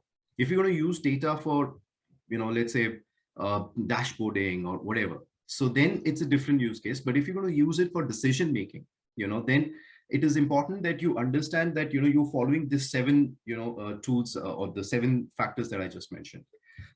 Also, when you think of data, you need to think of, data lake. And to my mind, a lot of times we fail, because we think that, oh, well, data is everywhere. There is data lying in Excel, there's data lying in PPT, there's data lying in, some system. Now, in the absence of data lake, what you end up doing is that you pick up something from somewhere, and then the huge amount of admin and manual effort to do some kind of an inference and statistics around it, and then you come out with a certain report. Now, there is a tool available, which we call it the data lake, which reads data from whatever sources that it is present in, puts it into a certain format from where the modeling really happens. Okay. So in the absence of data lake, you will never be able to make your data quality lean. Okay. Neither if you do not organize it well. When I say organize, you see, all of us, whether it's Sumit or Joydeep, we all have data scattered. A PII data or the personal data sits in a certain system. In some organization like mine, performance data sits somewhere else. And then there is a third element, which is to say that, there is an SAP or an Oracle at an ERP level where a lot of, workforce planning inputs sits, which is to say that who all are working where and data, organization structures and so much. Now, these are just the three sources that I just spoke about. So the name comes from, let's say, the PII data. The organization that this person sits from comes from the HRIMS or somewhere. The performance of the persons comes from somewhere. And then if you add an external factor to say that, skills, since Joydeep spoke about it. So if you have a skill architecture sitting somewhere, which is benchmarked to the world outside through net scrapping, etc., then that data sits somewhere else. And all of this data, then you have to put it in a certain structure. So create that structure outside of data lake. So a data lake is just like a lake where all the data can be, kind of coming in together, fed into a certain module. And then you create a data structure with these fields, which is pulled out from the data lake. And from there, then you do your modeling. Okay, so that's the whole process. In the absence of a data lake, what will you do? You will be scattered all over. Okay, then there is meaningful data. And the meaningful data, so this is the first element to make it lean, or the first step to make it lean. The second is meaningful data. There's a lot of data that doesn't really matter. And how do you answer for that? You answer for that from the use case that you want to solve. If you want to do a prediction on the quality of performance, saying that, next year, same month in October, who in the organization are going to be extremely productive, okay? We can do that prediction. Now, to do that prediction, what is the kind of data that you need is the only data that you need to capture, nothing else. What happens is that we because there is so much data available, we get greedy and we start looking at variables which don't really matter. And if Sumit and Joydeep have handled, I'm sure, prediction attrition models, this is a classic case where we want to capture some 30 different variables and the accuracy just doesn't come, Right. Why? Because you're dealing with too many. So you deal with those limited high impact variables only and reject the other data. And that's the second way to make lean. And the final is the actual user's interface. So if it's a manager who's going to be using a certain amount of data, and if you show him some complicated dashboards or models, etc., nothing is going to, the manager is going to reject that. Okay. But if you were to just, as I say, keep it very simple, keep the technology under the hood, keep the millions of variables under the hood, just show the actual output of that data. That what does that inference really look like? English, less numbers, more English, you will see success. Okay.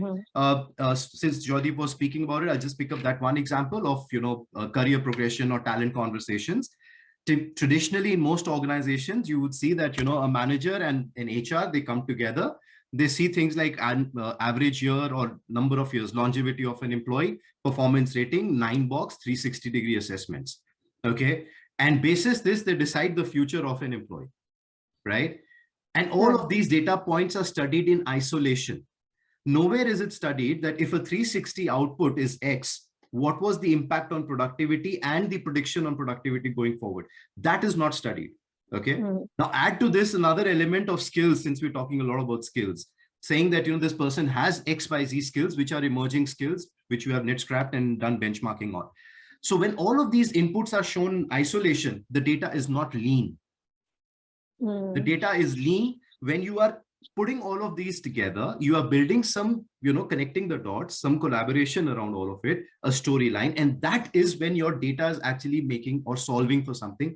That is the output. So if you were to just give an 80% score of fitment for the next level, that is what the manager needs.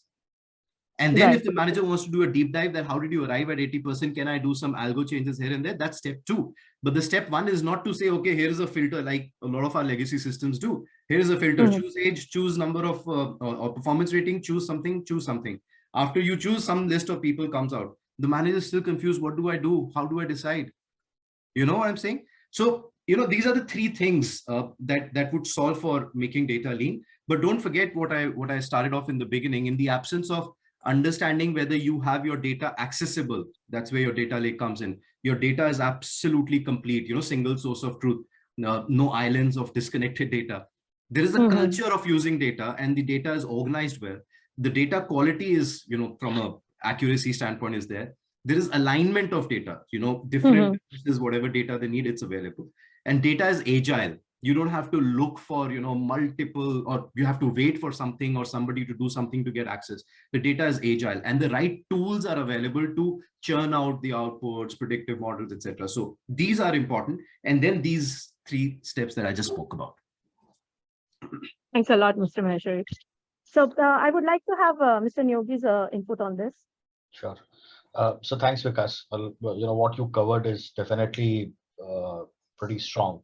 I'll just talk 3 practical stuff. A very famous word around managing data is ego, garbage in, garbage out. Right? Comes the 2 parts which an organization faces from the challenge perspective. Number 1, everyone who uses an Excel sheet believes they are very good in data analytics. The fact is they are not. Right? So it is a job. The data analytics is a job of a specialist who has learned the concepts, who has learned the technological or the tools to use it. Let it be done by them. That's one of it. Second is having a database, which Vikas also alluded to. Right? There are multiple systems. We as individuals fall in love with the systems. Right? Rather than having one single database, we tend to have multiple databases in the system of people or people masters, or as they say, masters, right? Is to get one master data and get the master data right. And fact of the matter is things keep on changing very quickly. Your salary, every year it increases. Someone who has joined the job as single gets married, gets kid, has a relation. So how would you keep on updating the information or the data? I'm giving just few small examples, because if tomorrow you have to do a prediction of what sort of insurance cover you require, you obviously would require to know how many people have dependents. What is the list I have? So to maintain the data and data accuracy, because that again goes into the data analytics or data lake that's been mentioned, and to analyze that. So 1, I talked about specialists who should do this job. If people want to be great, they should do it. Just because it's a fad doesn't mean that you need to jump on and say, oh, I need data analytics. I understand people analytics. I understand data analytics. You don't understand more than creating a pivot on an Excel sheet.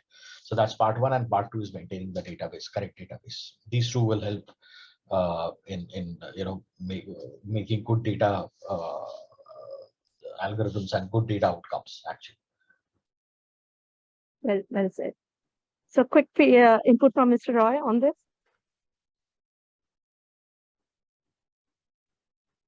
You are on mute, Mr. Roy. I'm saying this is the era of storytelling. So you need to be very clear that is your data narrating a story. First piece. Then comes the analytics, where you amplify it. Since it was given an example of performance management, productivity, and etc. So why if you have so agile, dynamic data, HR need not control it. It is so agile that it is used for a set of end users. It is either the people manager and the manager's manager, right?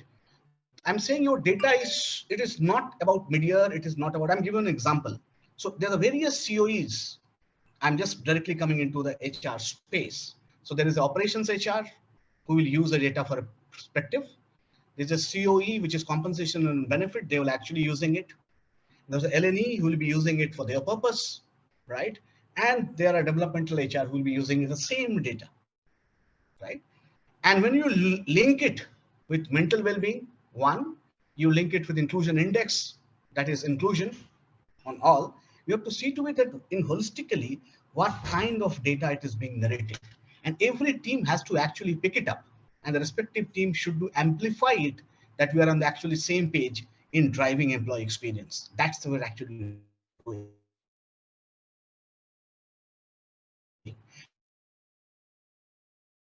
Now, simply if we pick utilization, right? Because we pick about utilization, it will be very clear to see to it that what kind of data, because as per the KPI, there will be targeted utilization, but there will be a set of people who will be using it more than targeted utilization, right? In terms of the KPI. Now, the one is fine. People manager will be very happy that why this percentage of people are overutilized, right? In terms of driving my margins, but somebody is to pick in this data to see to it that what is happening to their well-being, why the set of people is actually working out to be more. Number one. Then there has to be a separate intervention for that set of people because something is wrong. Then the second, there will be a set of people who will be continuously low utilized. So it is a skill issue, or it's an engagement issue, or they're not being deployed.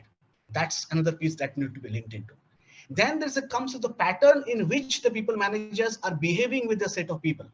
Looking at this, whether because the data, utilization, central tendency, career conversations, they all link to tell you a story of employee experience.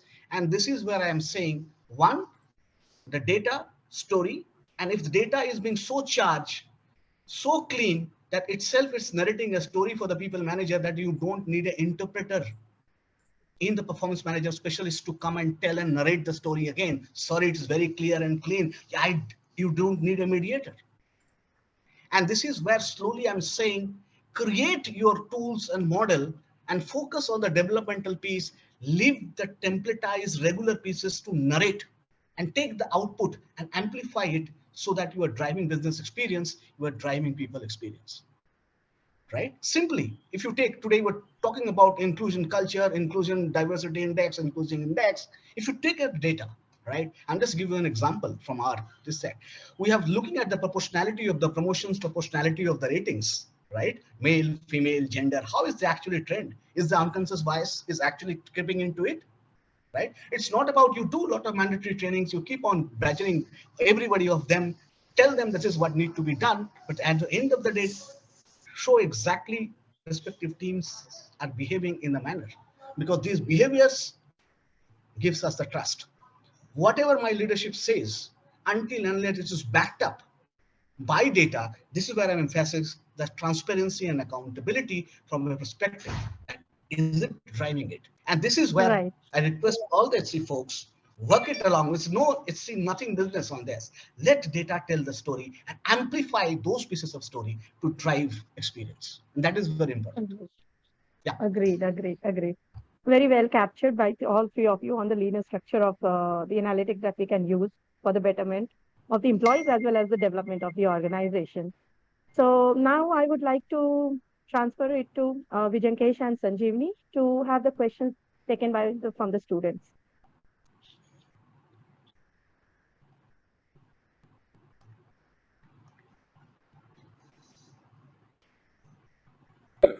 Hi. Could have one question. Who would like to ask?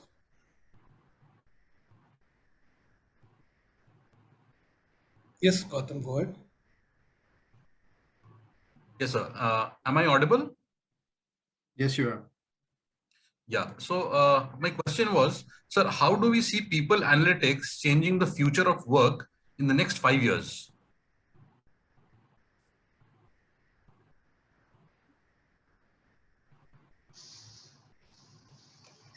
So I think this is not targeting to any one of us, right? So yeah, we all can in general. okay. Yes, absolutely, yeah. absolutely. Okay. No, so I think I'll just keep this short. So I've already said that, to my mind, the future of people analytics is about prescriptives. It's about prescriptive actions, moving away from dashboarding, moving away from diagnostic to prescriptive. That's the future. And keep in mind the advent of blockchain. Okay. The advent of metaverse. These may sound very fancy today, but blockchain, for example, has a solid use case in HR from a track and trace perspective. Okay, so therefore, the future, I wish I could predict, but what is very visible right now is that, from predictive to prescriptive, and a huge role to play on blockchain per se, from a track and trace perspective in HR. So these two, I think, would define pretty much the future for HR from a data point of view. Thank you. Thanks a lot. That blockchain is it's really nice how we are able to incorporate blockchain in people management.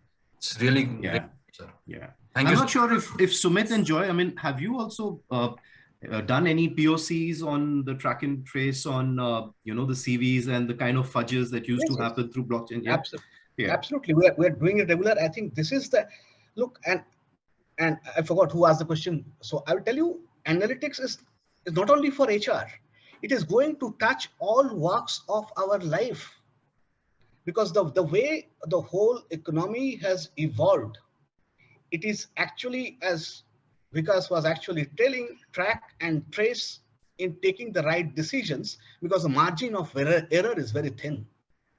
That the way we are become so complex, right? This is very important to see to it that how exactly we're taking those decisions.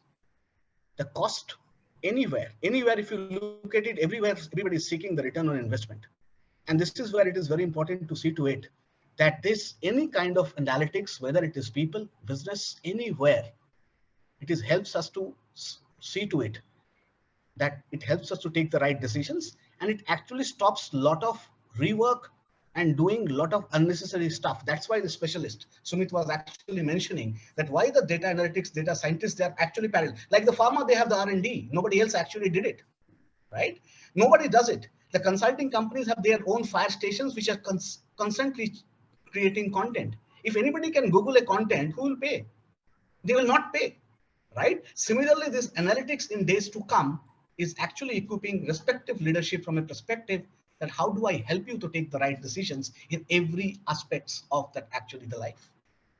So while you are learning HR, the fact is today all the acts, people are losing touch with the acts, the 13 acts, right?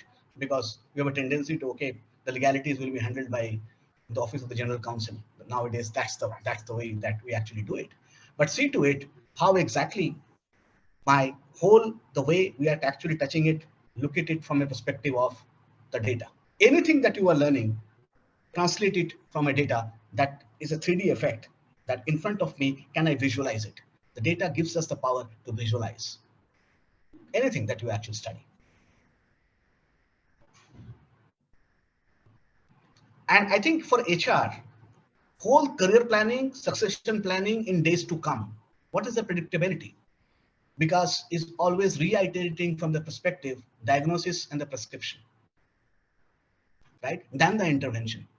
And this exactly, it actually helps in all the pieces, whether it is talent management, hiring, predictability, persona, profiling, everything is all about data. The olden days, the psychometric analysis and everything, today it has thrown in a new dimension through the data. Look how it is happening, how the leadership, the profiling is actually happening.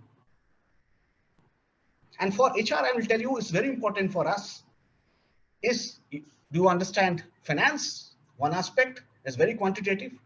You understand markets, you understand business. In the process comes the applied science that I also understand the behavioral side of it. And this is whether you mix the profiling very important.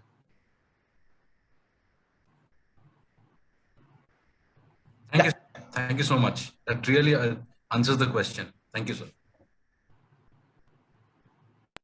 Yeah, thank you, panelists, for sharing your knowledge and providing such rich perspectives around usage of data, like the lean data thing, where people used form data in such a way that it self tells the story of what people should do and help managers make the decisions. And thank you so much for that. Now I would ask Stutu Mohan to take over and for the conclusion. Thanks a lot, Vijankesh. So it was a quite enriching panel discussion that we had right now on people analytics and the future of HR.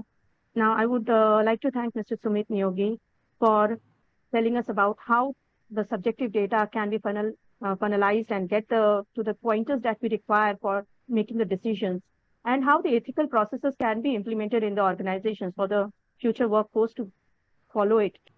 And I would also like to thank Mr. Vikas Maheshwari on telling about in detail the linear structure, how this complexity of the project could be lean of the analytics, and how the different personas are being created and how it is giving us a decision making like that, how the prescriptive analytics is going to help us in the future.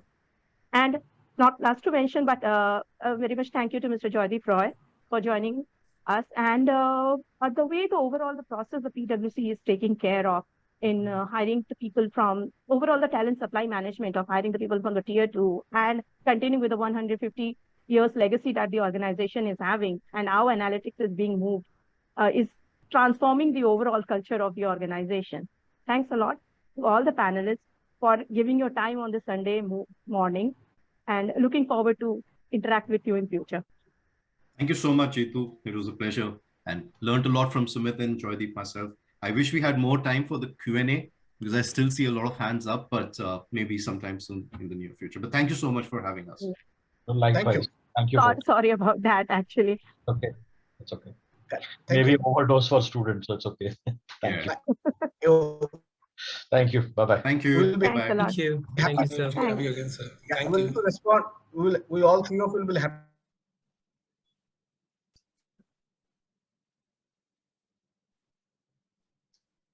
Hello? Yeah, I think he got disconnected. Yes, he got disconnected, I think. Yep. Thank you, Mr. Nyogi. Thank you, Mr. Thank Maheshwari. you. Thank you. Bye-bye. Bye. Thank you so much.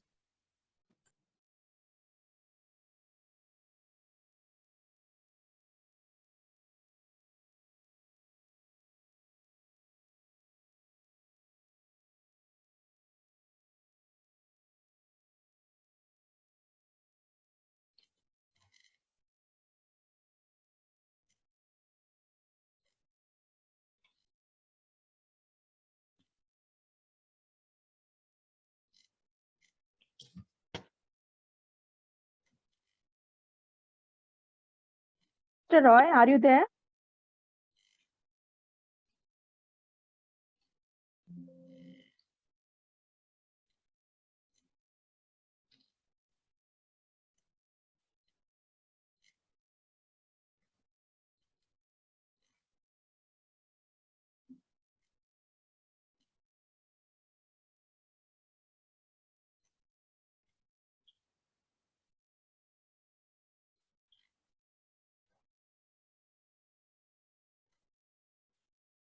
Hi, am I audible or and visible both?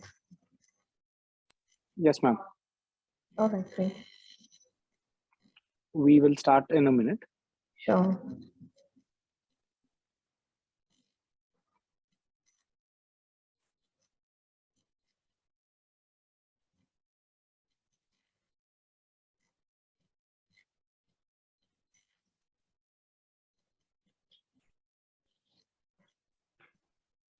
Hi, Manish. Can you hear me well? Loud and clear? Yes, we can hear you, ma'am.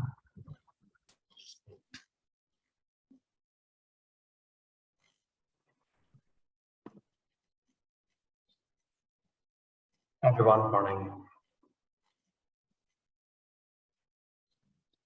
Morning, sir. Good morning, everyone. Welcome back. Now we will be starting our second panel discussion on the topic of mandate of flexible work conditions regarding time and location. I'm Manish, and I'll be your host with Aparajita, and the discussion will be moderated by Dilpreet Kaur. I'll give a brief introduction of the first two of our panelists, followed by Aparajita taking over for the rest of the panelists. I'll start with Mr. Ritesh Agarwal. Mr. Ritesh Agarwal is an alumnus of XLRI Jamshedpur, batch of 2010, and a seasoned HR business partner. He's led HR business partnering for large business units across Asia Pacific markets with PepsiCo. Currently, he heads the sales and capability portfolio for Asia BU for both the food and beverages businesses. He's based out of Bangkok, Thailand. Based on his deep HRBP experience, Ritesh has authored the book Sales HR Strategy for HR and Business Leaders. He's also an international speaker on topics related to HR and leadership. He's certified SHRM SEP and ATD CPLP, and has also been part of the prestigious corporate learning programs hosted by IIM Ahmedabad and Harvard Business School. Welcome, sir, to the session. Thank you. Thank you, Manish, and thank you, everyone. I look forward to the discussion today. Same here, sir. Thank you. We move on to the next panelist, Mrs. Uruj Fatma. Mrs. Uruj Fatma is a hands-on dynamic HR professional with 19 plus years of human resource management experience, working in the fields of high technology, industrial manufacturing, ITES, and real estate. Her areas of expertise are in recruitment and retention, compensation design and administration, benefits, performance management, payroll and statutory compliances. She's considered an expert on workplace issues and has been instrumental in development of state-of-art policies and benefits. At Macabre BK Private Limited, she's the head of Department for Human Resources and is overseeing HR and industrial relations, handling employee relations and ensuring compliance with regulations. She successfully initiated and implemented training and development process in her corporate office and factory. Her initiative during the pandemic for the employees and the organization as a whole was lauded. She also played a very important role in terms of engaging the employees and keeping them knit as one family. At XLRI Homes, she consulted to HODs and stakeholders across all departments, guiding them to align their people to their business while building workplace environments where people want to work. Prior to this, Mrs. Uruj was also working for Intex Technologies Private Limited. Mrs. Uruj holds a master's degree in business administration and computer applications. She's also earned certification of process training from Dell Inc. and is also a certified internal ISO auditor. Welcome, ma'am, to the session. We look forward to hearing a lot of insightful words from you. Thanks. I now hand over, thank you, ma'am. I now hand over to Ms. Aparajita to introduce the rest of our panelists. Yeah, hi, good morning all. The third panel that we have today is Amit Chinkolikar, is the Global CHRO for the Tata Consumer Products. He's a part of the Global Executive Committee for the Tata Consumers and focuses on harnessing the power of people, transformation to fuel the group aspirations of creating a best-in-class global FMCG company. Amit moved into the role from Tata Sons, where he was a Senior Vice President, Group Human Resources.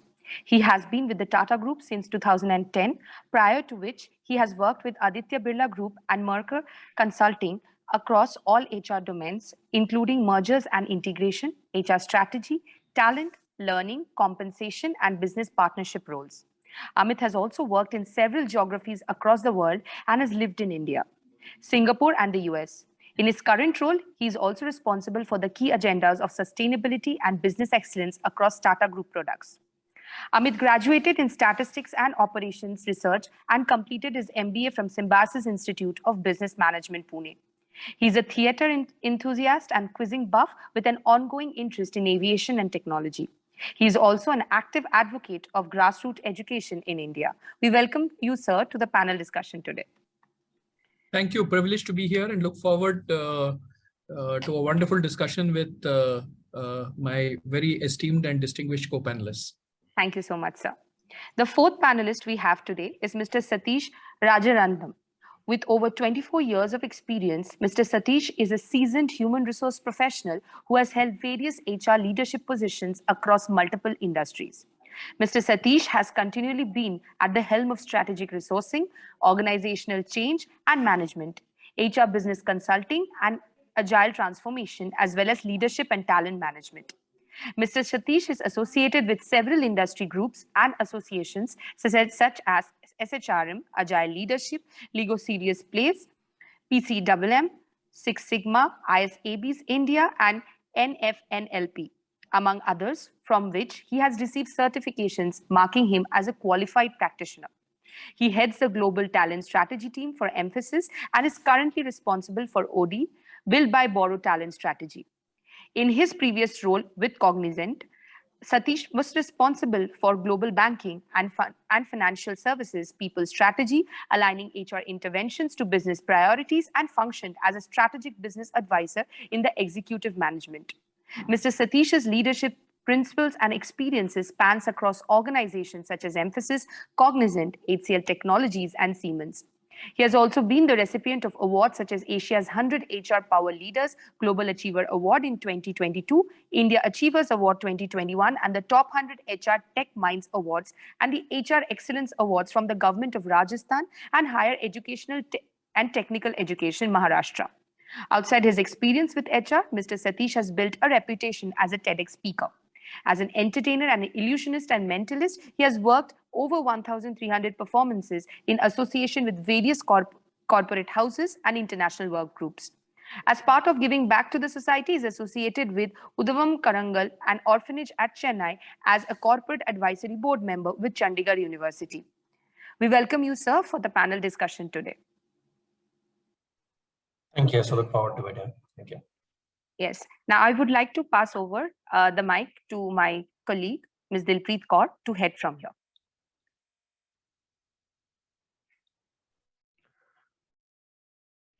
Thank you, Manish and Aparajita, for the kind introduction of the panelists.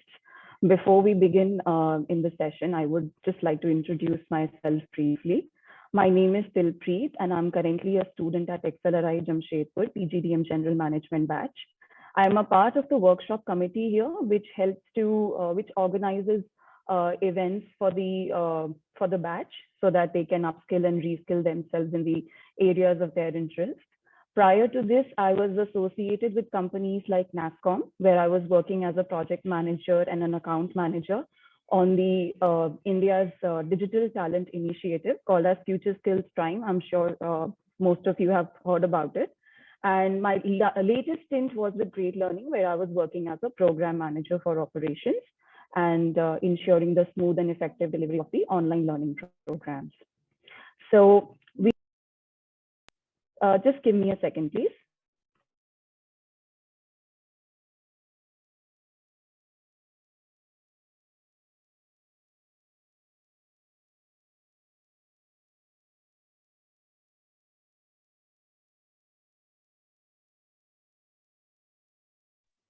So now we will start with the session. Firstly, I would just like to wish everyone a good morning. And before we get started with the panel discussion, I just want to quickly introduce the topic to you all. It is something we all have been hearing about since the onset of the pandemic in 2020. Yes, it never gets old. As my able colleague said, the theme for today's discussion is mandate of flexible work conditions regarding time and location. And in this session, we will be looking deeply into how the organizations have evolved to accommodate flexible work conditions with our esteemed panelists who will walk us through the practices followed at their workplaces.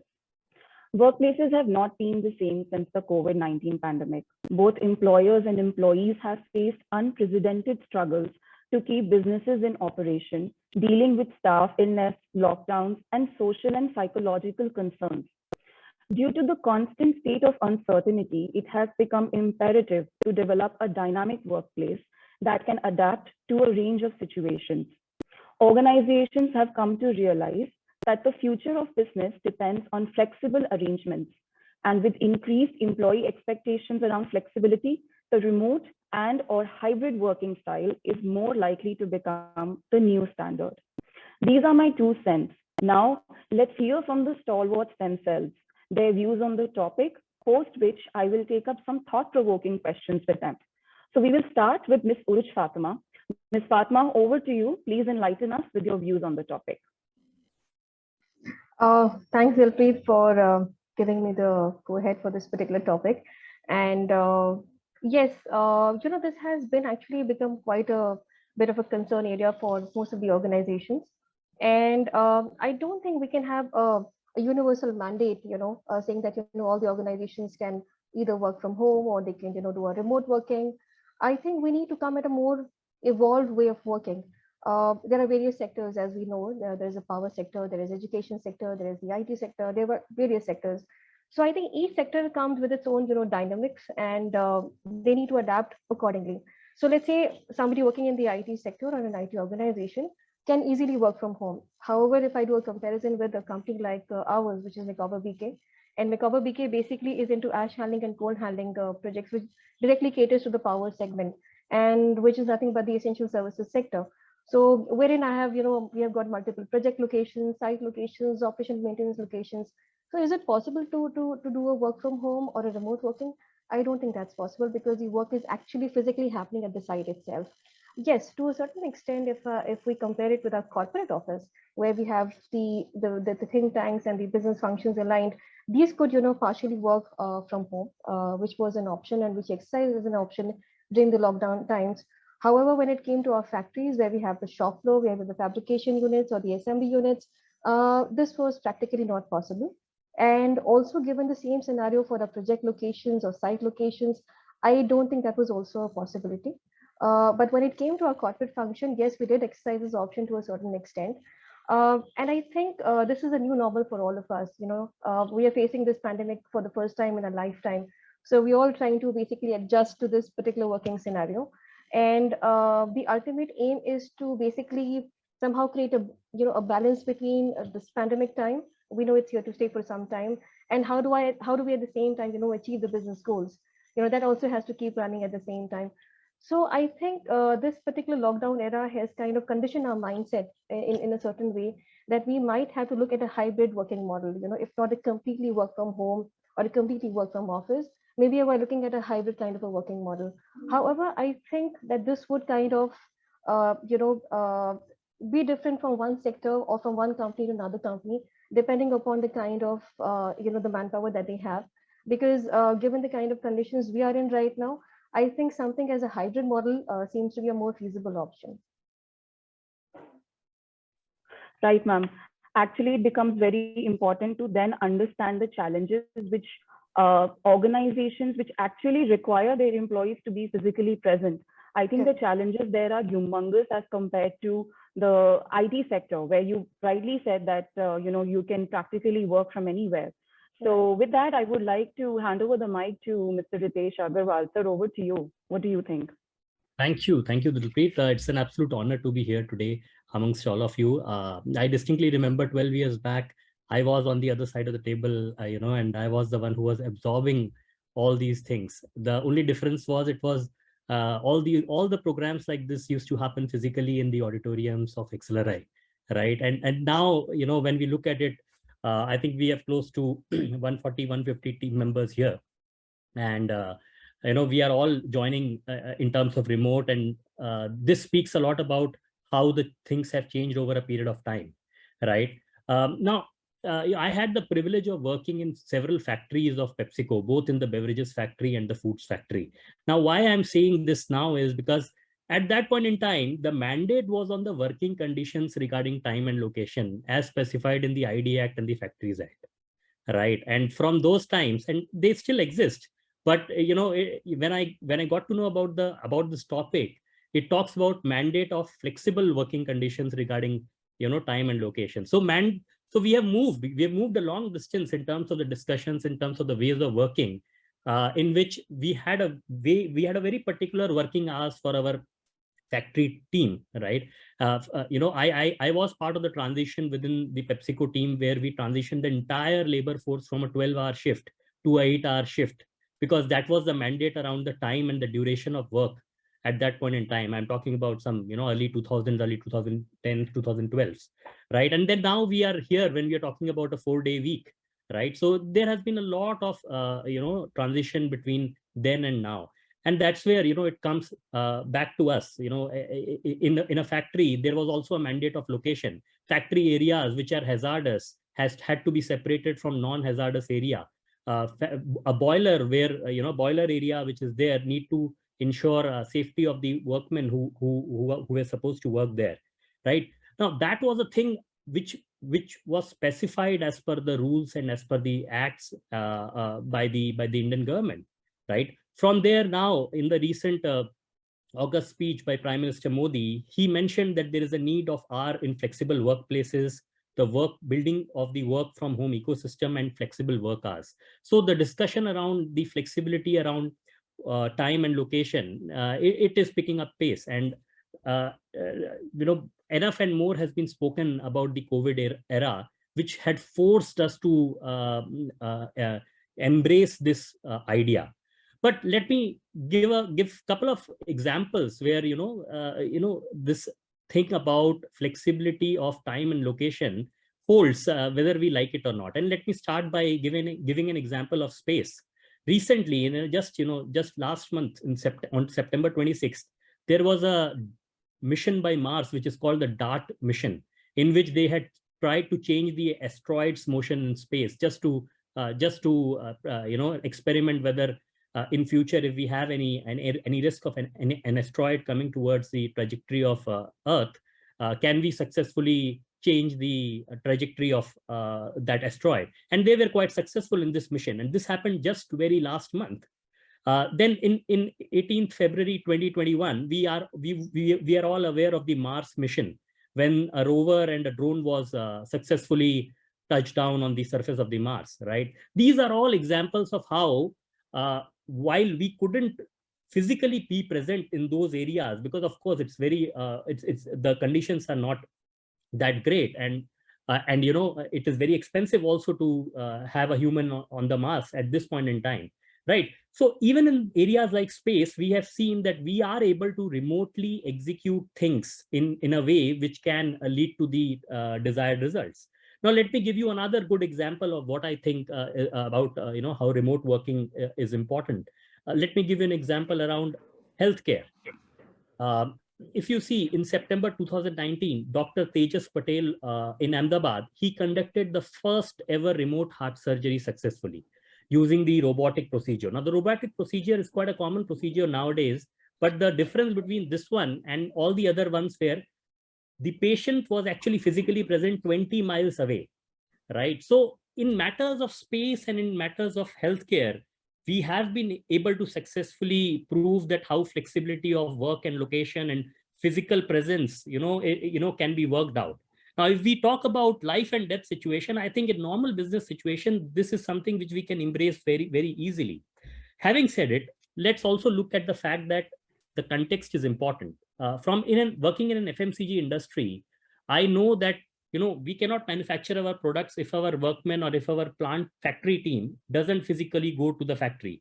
Our sales team, they need to service the customers, the mom and pop stores spread across the geography of the territory, right? So these jobs, they require us to be there on the ground in the field. Whereas there are some jobs which can be done, you know, remotely, which can provide that flexibility of time and location. So the context is very important, and blindly saying or blindly mandating the flexibility and calling it, you know, as an entitlement is not correct. Having said it, this flexibility is important both from an employee perspective as well as an organization perspective. And from an employee perspective, we have seen the advantages, and we have better work-life balance. We can better utilize our time. We can save time avoiding travel, and it's a little bit more comfortable ways of working. Having said it, the disadvantages as an employee is, you know, loneliness, the trust issues, and balancing the personal commitments with the professional ones. Sometimes what we call it as a Zoom overload, right? And I'm sure the team here, they would be sitting for many such sessions throughout the day, and we would be experiencing the Zoom overload. Having said it, there are advantages to the organization as well. An organization can have better access to talent if we provide this flexibility of time and location. We can have better involvement of women in the workforce in developing countries. We can have better engagement and happy employees, and we can have more productive employees. And more than that, you know, from a company's point of view, we can have low overheads. The G&A cost, which is spent in office maintenance and office rentals, can go down drastically. Having said it, there are also disadvantages to the organization. We are seeing burnouts. Many of the managers talk about the accountability issues of the team and the trust issues between the team, and which leads into attrition. So just to summarize everything, I feel that yes, we are in the right direction, but then everything needs to be in the context. In matters of life and death also, we have worked remotely, we have got the flexibility of time and location, and we have made it successful. In real life and business situation, we can also make it, but then context is very important. Thank you. Well, so you kind of said it all that I wanted to cover in this session today. But thank you for setting up the stage so correctly, because this is exactly what we will be delving deeper into, the transition of physical work conditions to flexible work conditions and mandating it as per the requirement of the industry. I think that's the topic that we will be sticking with today. And now I will hand it over to Mr. Amit Chincholikar. So please feel free to add on to what Ms. Fatma and Mr. Agarwal has already spoken. Yeah, thanks, Dilpreet. Hi, everyone, and thank you for taking time out on a Sunday to be able to do this. So I think I would say that Fatima and Ritesh, you know, have pretty much in a lot of ways said, you know, most of what can be said on the subject. I would basically say that if you were to, for a moment, stop thinking of yourself as either students, or we stop thinking of this as a corporate interface or an interaction, and start thinking of yourself as a consumer. Yeah. And if you look at yourself as a consumer and look at how is it, let's say, that you shop, or how is it that your habits for a product, a commodity, or anything that you'd like to source have changed over the last 2, 3, 4, 5 years, right?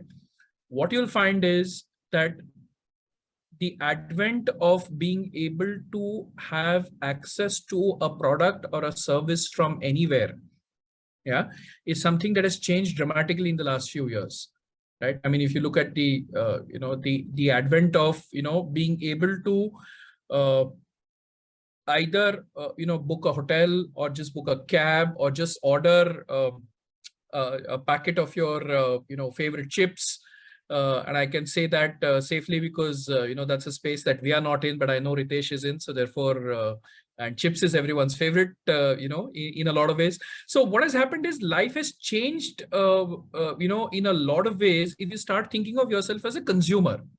Now, if you were to extend the same logic to the workplace and look at what is it that organizations are doing or thinking of, and what are individuals doing, essentially it's down, the way I see it, to 3 key words that will determine how is it that organizations and individuals can successfully coexist in this situation. The first is flexibility, the second is agility, the third is adaptability.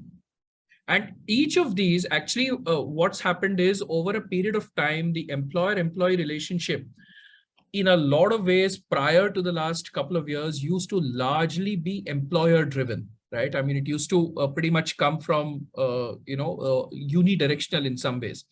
If at all there's anything that you've seen in the last couple of years, it is the fact that organizations need to take the first step, to be able to establish a two-way street from the point of view of culture, respect, and, flexibility, agility, adaptability. So I think, like Ritesh has correctly called out, I think one is about context, and the second is about a little bit of expansion of these 3 words, if you think of, which is, how flexible is flexible? So to what extent are you willing to go, from the point of view of flexibility? How does it help you be more agile? Because one thing that's changed dramatically is the speed of responses, the agility of supply chains to be able to respond to, particular situations, the advent of technology. And all of these essentially are a means to an end, which is around the whole concept of agility. The third is adaptability, right? And that's where I say an organization can look at itself as a freight tanker that is in the ocean, right? Large, stable, and headed in a particular direction in the ocean, right? And what that means is, if you have to take a left turn 10 miles down the line, you have to start making the change now. You have to start slowly turning, the handle so that the ship can turn. So you can either choose to be that, or you can choose to be a speedboat, right? Which is, you go in quickly. Sometimes you can fall off, and that's where it helps to have your life jacket on so that you can get on quickly, but you can very quickly change course and kind of go through into what is it that you'd like to do. Now, if you think of yourself, right, depending on what life stage you are at, you may either choose to be on the tanker. If you're seeking security, stability, predictability, clearly these things don't exist in the world any longer. Or you would rather say that what is it that I'm living in life or in my career in general is like being on a speedboat, right? I will take chances. I will go out there. I will look for opportunities. And by the way, organizations will do the same thing, right? And that's where you're able to get that match. So I think the key, in this whole debate about how is it that this can be managed is about recognizing that one size does not fit all. Point number 1. Point number 2, we will make mistakes before we succeed at this. So I think organizations and individuals should agree that we will not get this right the first time. It is almost like an innovation piece, right? You will have to go through 2, 3, 4, 5 cycles before you're able to actually kind of get it right. So I think patience is the key to make sure, and I think two-way trust is key to make sure that something like this succeeds in organization and individual context.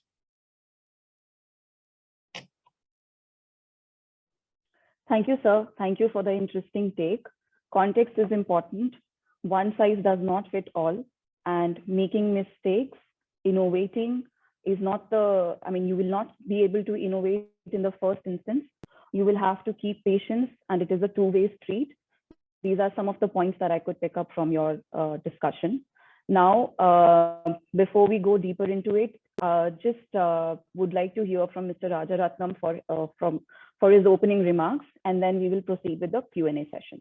Sir, over to you. I'm just trying to scan through in terms of what else should I add apart from what Ritesh and Amit said. But I'm going to take a step back. I guess my panelist also spoke about the changes and your readiness to be moving into a new era of working, right, from a workplace standpoint. But I'll take a step back. I'll give a gist of what's happening to the entire technology shift. I guess all the three panelists spoke about it in the gist. Look at it, right? We've been talking about a new workplace model and other stuff, but do we even know what is going to be work for the next 3 to 5 years? That itself is a big question, right?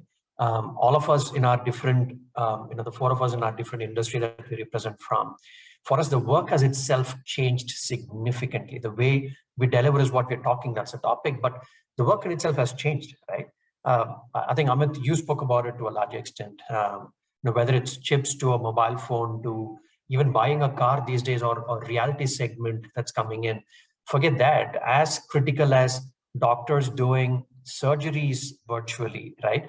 Miners going deeper into mines virtually using machines and other stuff. There's a big paradigm change that's already happened, right? In terms of workplace is concerned. That's largely due to the way the work is perceived in today's context, right? What should have ideally hit us by 2030, 2035, we've already seen 70, 80% of organizations gone digital already in some form or the shape, right? They're already in midst of journey. So that has enabled, rather in other words, technology has enabled us to kind of look at the workplace design much different than what it used to be pre-pandemic for us.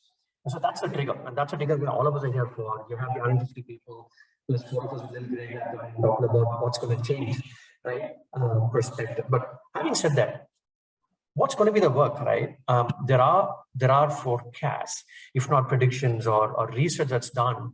6 out of 10 job occupancies will change in the next 5 years.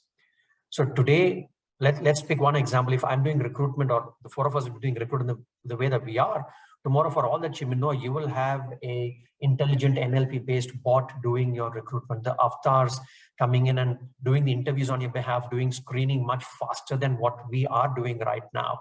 It will schedule itself a meeting with or an interview with the candidate. It will schedule an interview, conduct the interview, do all these impersonation checks and other stuff using latencies. A lot of technologies have come in already. Once that is done, it will also schedule saying, look, you've done your discussion with me. Now you have to meet my boss, Amit, or you have to meet my product manager, Ritesh, or you need to meet my HR head, Urf, right? It will schedule it. So everything is done using a bot, right? So look at the transformation. So if this is happening to work, what's going to be the workplace that we are even envisaging today, right? It's like this, right? We've designed, for a bank, we've done some work around, you walk into a bank, right? You have your sensors, you have your cameras taking pictures of you. And by the time you walk 10 steps from the entrance to a personal banker, right? He or she will have your entire, resume, right? Biodata saying, hey, look, with 70% confidence, this is Satish. Yeah, he had stubbles then, he had French beard, now he's got beard everywhere. But this is he, right? He is with emphasis. He's an HR guy. He's 24 years, so his potential learning could be this. He might have already applied for a mortgage loan. He might have already had a car. That means if he's reaching out to you for an additional loan, this is the maximum that you can give. So the entire history is penned down within seconds from entrance to the workplace, right? Given that, so do we even need that personal banker out there, right? You can interact on avatar or online. Everything can be done virtually, right?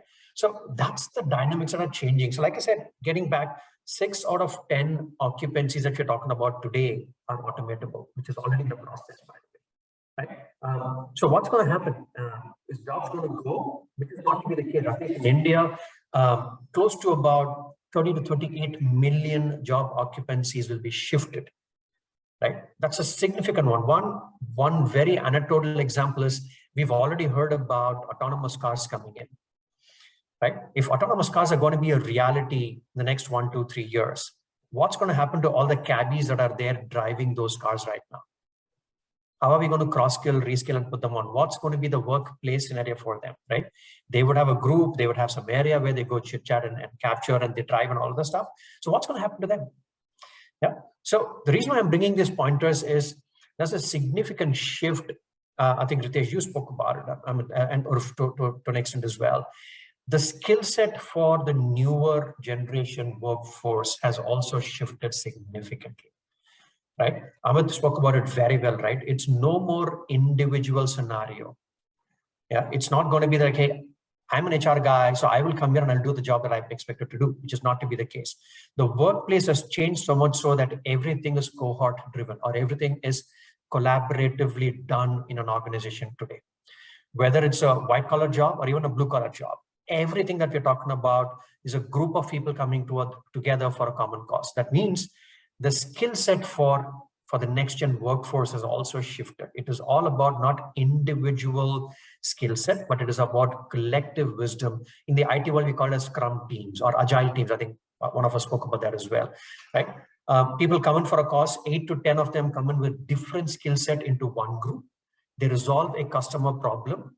Team is disbanded, again formed for another problem statement. They work on it, solution it, deliver it, again disbanded. So the typical ways of, I'm sure you guys would have learned it in Excel, you're forming, norming, performing, right? It's the same stages of your team structuring.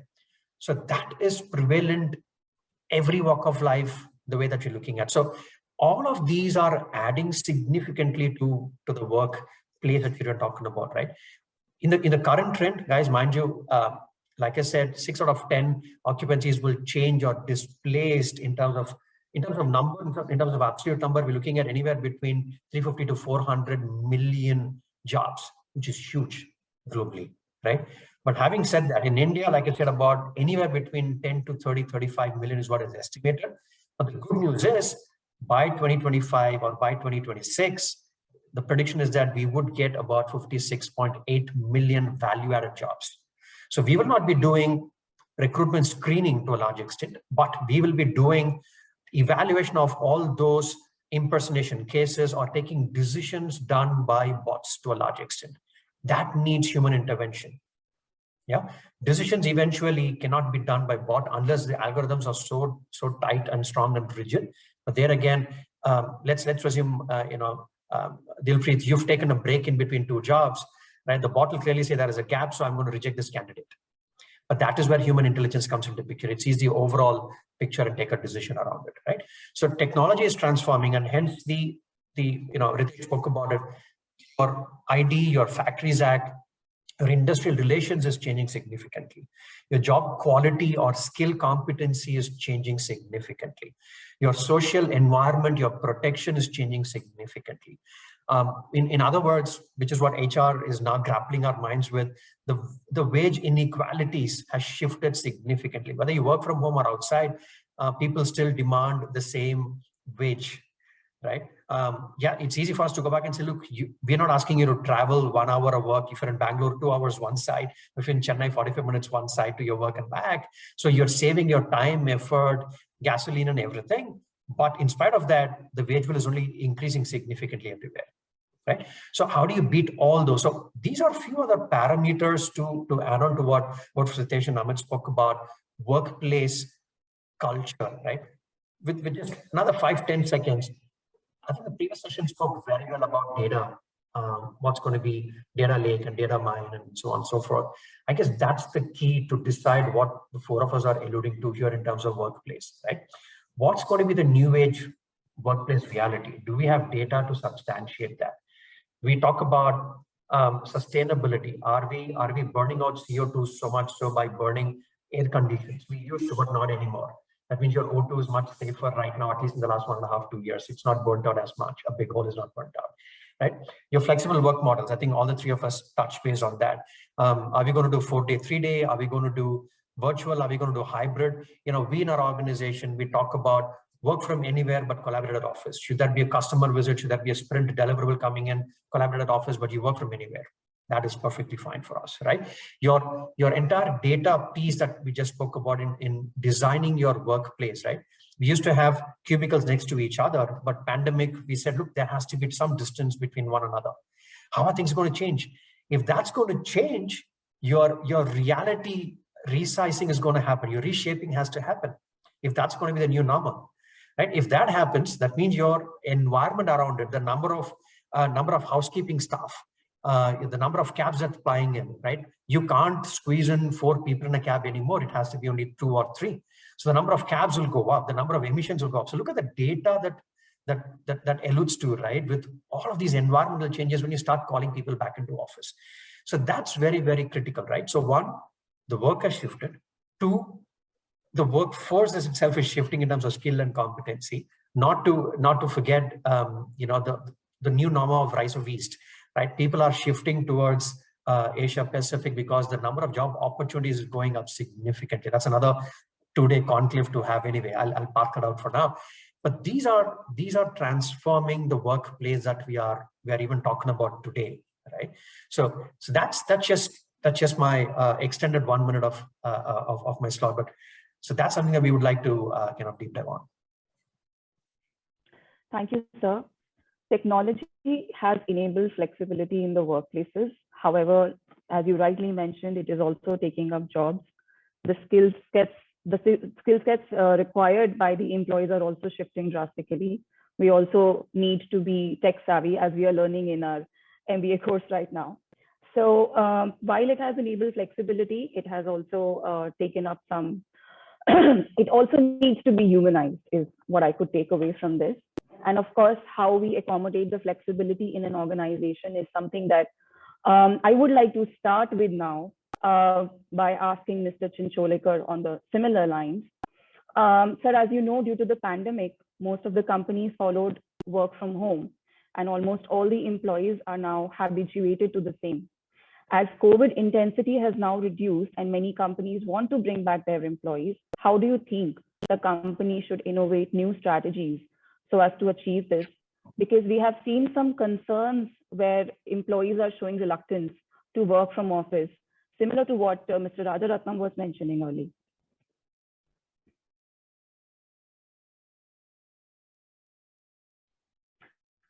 Sir, Mr. Amit Chincholekar, are you there?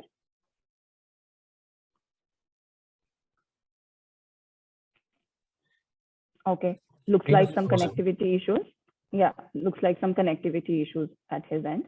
So we'll wait for 30 seconds before we proceed on with the next question.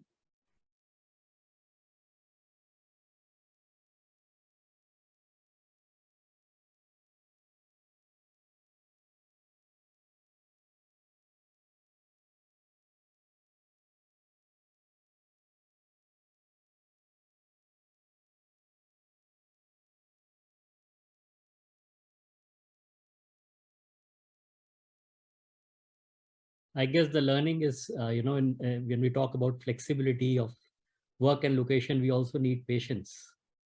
Yes, yes. No, Ritesh, to your point, how often we've seen, sorry, we're not able to hear you. I think you're muted, your video is frozen. Almost every other meeting, right? Yeah. The most important question during when I used to work, the most important question or the most frequently asked question was, am I audible? Yeah. So, and you able to see my screen? Am I audible? Yes, yes. Looks like some connectivity issues, so I'll connect with you offline. Anyway, so we'll hand it over to Ms. Fatma now. Ma'am, my question to you is that HR plays a key role in conflict resolution and employee well-being. In a shared workspace, it's easier to spot any signs of stress, conflict, or poor mental health, but that's more difficult when employees are working remotely or at different hours. So how do you think organizations can overcome this problem? Well, Deepti, that's a very, very relevant question, as on date.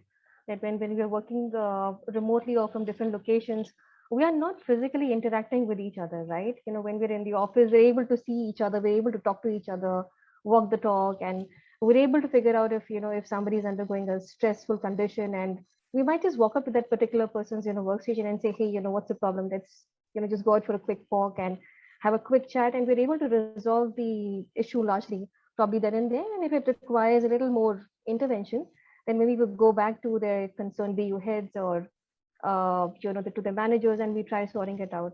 However, when we started working during the lockdown phase from home, we all understood that we have to first adapt to the new normal. We were not working under normal circumstances. We were working under abnormal conditions. We've not been used to working from home completely, because here we are, probably talking over the phone. We're doing a lot of emailing, and as far as I remember, we had a lot of network connectivity issues because I think the whole of India came down to working, through the technological platforms. So yes, there were tremendous pressures that we faced, our team members down the line, because we had very stringent project timelines and deliverables at the same time. Because when you are working when we are working for a particular sector like ours, which is in the power sector, which is catering to the essential power, services, we can't afford to have a downtime. If the operation and maintenance of a particular site, has to happen, it has to happen. We can't say that we don't have labor out there, we don't have the manpower out there. That is completely not acceptable. However, given those conditions, at the same time, we had employees from our corporate office who were working from home, and we need to first understand what are the indicators. There are certain signs or indicators that you would get if people are really, really working under stressful conditions. You might see their emails, coming pretty late in the night, or they're just completely on their, working throughout the day. You find their emails coming throughout the day, throughout the night. So I think that's the number one sign. Number two, what I found is that if people are too much over the phone, either they're not working or there's some kind of a coordination issue. So I think what we need to do is we need to also understand, our managers also need to understand that our team members are undergoing a stressful condition. We first, in the stage one, need to adapt that this is a new normal. There could be a lot of practical issues, because when we're working from home, we've got the home chores to be taken care of. We have people coming into our house. At the same time, we also have to work and deliver. So I think somewhere we need to be very, very empathetic. We need to really understand that we are not just taking care of our work, but at the same time, we are taking care of other aspects of our house, of our home at the same time. So are our managers empathetic? Do they really understand? I think some training was really required at that point of time. We did some counseling sessions for certain of our managers, because we had to tell them, hey, this person A has to work under tight deadlines. He has to design a particular product, he has to deliver. We understand all of that, but is that really helping? Is your follow-up really helping? Maybe give him a patient hearing. We need to be really, really patient in these times, because if we are not patient, then ultimately we are pushing that person against the wall, and I think the delivery would not happen. So I think what we really need to do is understand what kind of working conditions the person is currently in. Does he have the right kind of connectivity? If he does not have, then maybe we need to pitch in. Maybe you need to provide that kind of support. And yes, if you identify that a particular person is having a problem, then we also need to probably address it with their concerned BU heads. So what we did is, because HR cannot be present everywhere, we develop these nodal officers, the HR spokes, who are present in each and every function, and we were regularly in touch with them. And if there was any such kind of indication or problem which came to our notice, we were able to basically talk it out to the BU heads, go back to their managers, understand where the problem was happening, and many times just by way of talking to that particular employee and understanding what exactly is their concern, we were able to overcome the actual hitch. So I think what we need to really understand is what are the indicators, where the problem is happening. We need to give a very, very, very patient hearing. We need to be empathetic. We need to be understanding. And by doing this, we also need to have, at the same time, we need to start acknowledging the problem and start working towards it. I think that's how we tried addressing it during our lockdown times while we were working from home. Thank you, ma'am. I could understand three things from what you just said. We firstly need to be empathetic. We need to understand what kind of a situation the employee is operating from, what kind of personal problems he must be dealing with so as to seek our help. And lastly, the communication with managers and BU heads is very important.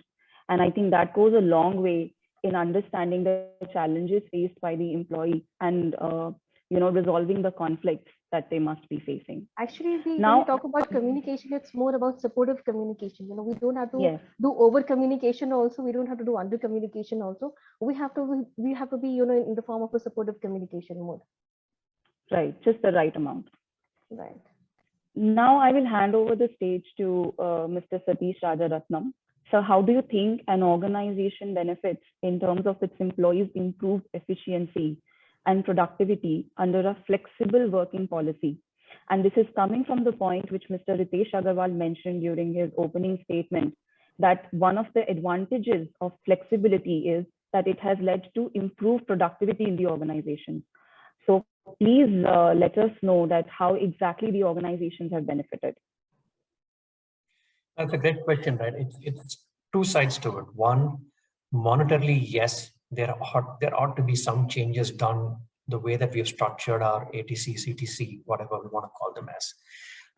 Look at the same example that we've quoted, right? People are comfortable, they've stayed at their hometown.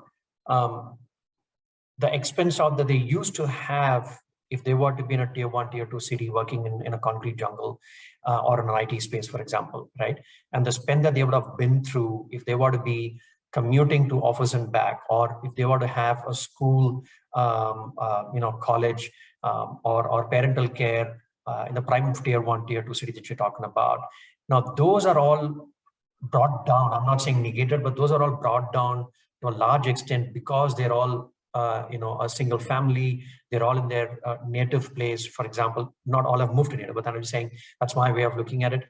Most of them have moved back into their native, and they're not there in typical metro for fond of this discussion per se. So they moved from metro to a non-metro, for example.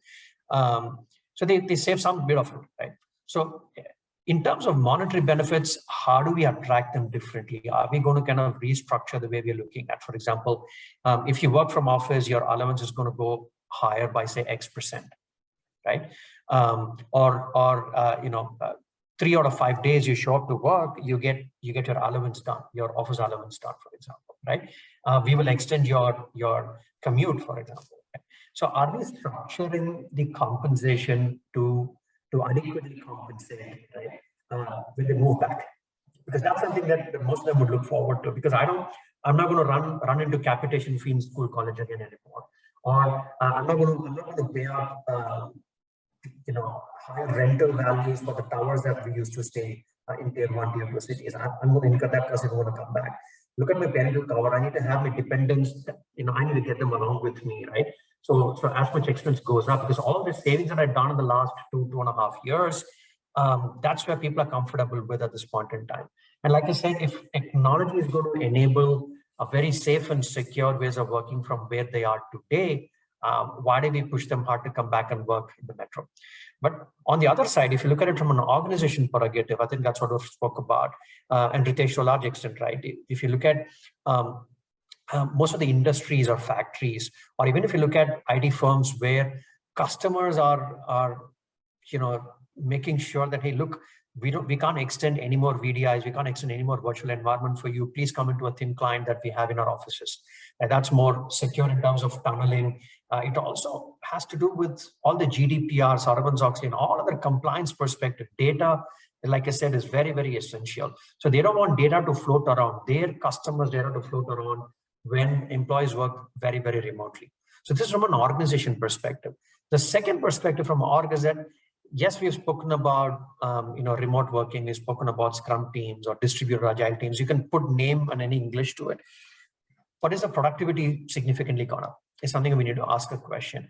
Are the deliverables done the way that it was in pre-pandemic situation as well? Right?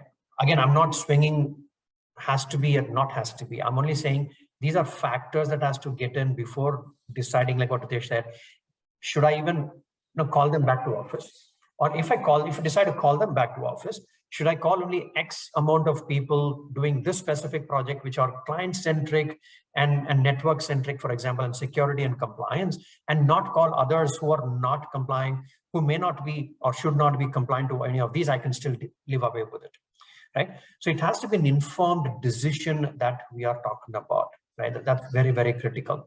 The third part, like I spoke about, is about utilization and productivity. Now, if a team is able to kind of deliver customer expectation, in our word, we call it, sprint, and delivering customer features every now and then in an IT project, they're able to deliver within time, with quality, with all of those. I don't see a reason why we should kind of hard push and say, look, you have to be at work, unless there is a client dependency. Like I said, in today's context, most of the team, that was my response in the chat window as well to some Vijay, I guess you had asked that question. Today, customers and employees in, at least in IT firms, they're not any different. They are not in North versus South, right? Customers are participative in any feature, any product, any deliverable that's happening for their company. They're all part of the Scrum teams that we do. They are part of what we call as the product owners or sponsors, and however we want to put them, right? So if customers are going to say, look, guys, let's work together, show up at work here, we have to oblige. And that's the only way that we can do. So either this or that, I think it has to be an informed decision. When I say that, how do you call people? When do you call people? Make sure their compensation is adequately structured to take care of their living expenses, what we call as COLA, one. Second, make sure their work environment is streamlined to a large extent, because today technology has enabled, in 2 years, there are no derailers that we've seen in the first pass, right? So what's going to happen, right? Third, if it's client-centric, we have to make that move right now. Fourth, a different tangential that I'm talking about. Look at the people, right? Your real estate came down. That means maintaining all the corporate parks and IT parks and so on and so forth. Look at the support ecosystem that were built. The housekeeping staff, your cabbies, your restaurants nearby, all of them have significantly dipped in terms of their potential to earn as well. That would mean that's impacting labor somewhere, right? It's impacting their livelihood somewhere. So should we even do that? So it's got to be a social cost, it's got to be a customer cost, and it's got to be an individual cost as well, in terms of how do you draw these parallel. I think it's a very tricky situation to be at, but there's no single bullet, like what we've said. It's not a single silver bullet, let's just call them and just do it.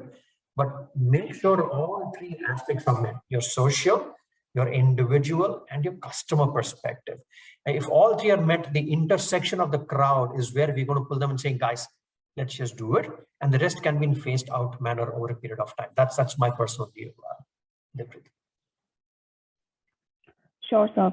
Thank you. Thank you so much for sharing that.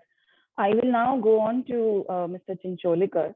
So we started off with you, but looked like a connectivity issue. So I'll come to that question, which I intended to ask you in the first place.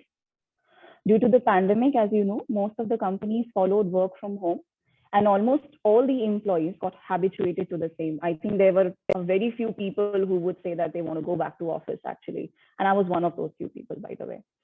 So as COVID intensity has now reduced, companies should innovate new strategies so as to achieve this. And how do you think companies can innovate on these new strategies? Because we have seen that, employees are showing reluctance to work from office. So basically, what can be done by the companies to bring people back to office? So I think, Dilpreet, if ever we needed evidence of the fact that we can't entirely rely on technology and therefore work from home, it is something that I think I have completely unintentionally demonstrated in the last few minutes, right? Because if we were doing this conversation in person in an auditorium in XLRI, we wouldn't be facing the situation that we've just faced. So, of course, but on a more serious note, I think, look, it's like this. Most people who, are of this belief, and that is actually true, that while a lot of work got done by people staying where they were in context of, their roles and what is it that they were expected to do at a point in time. Think about it from a standpoint, again, as I would say, A, of a consumer, or B, around the one big word that goes along with technology always, which is innovation.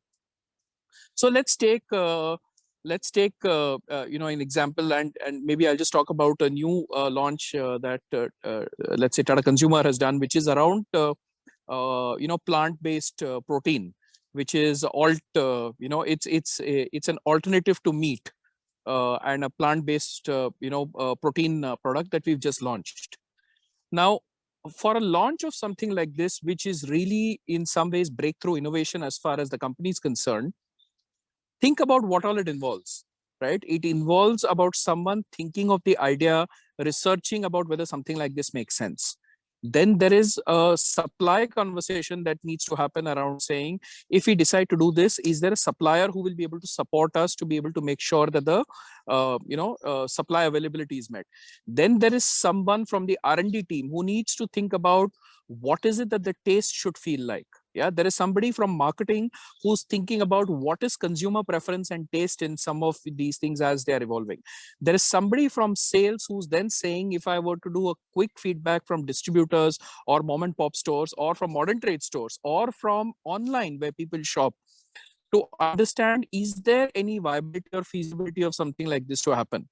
Now, if all of this has to actually take place, think about the challenge that would exist if you would want to do all of this online, or with all of these people working virtually, right? It will essentially come down to everyone is touching a different part of the elephant. You know, the story of the 6 blind men and the elephant.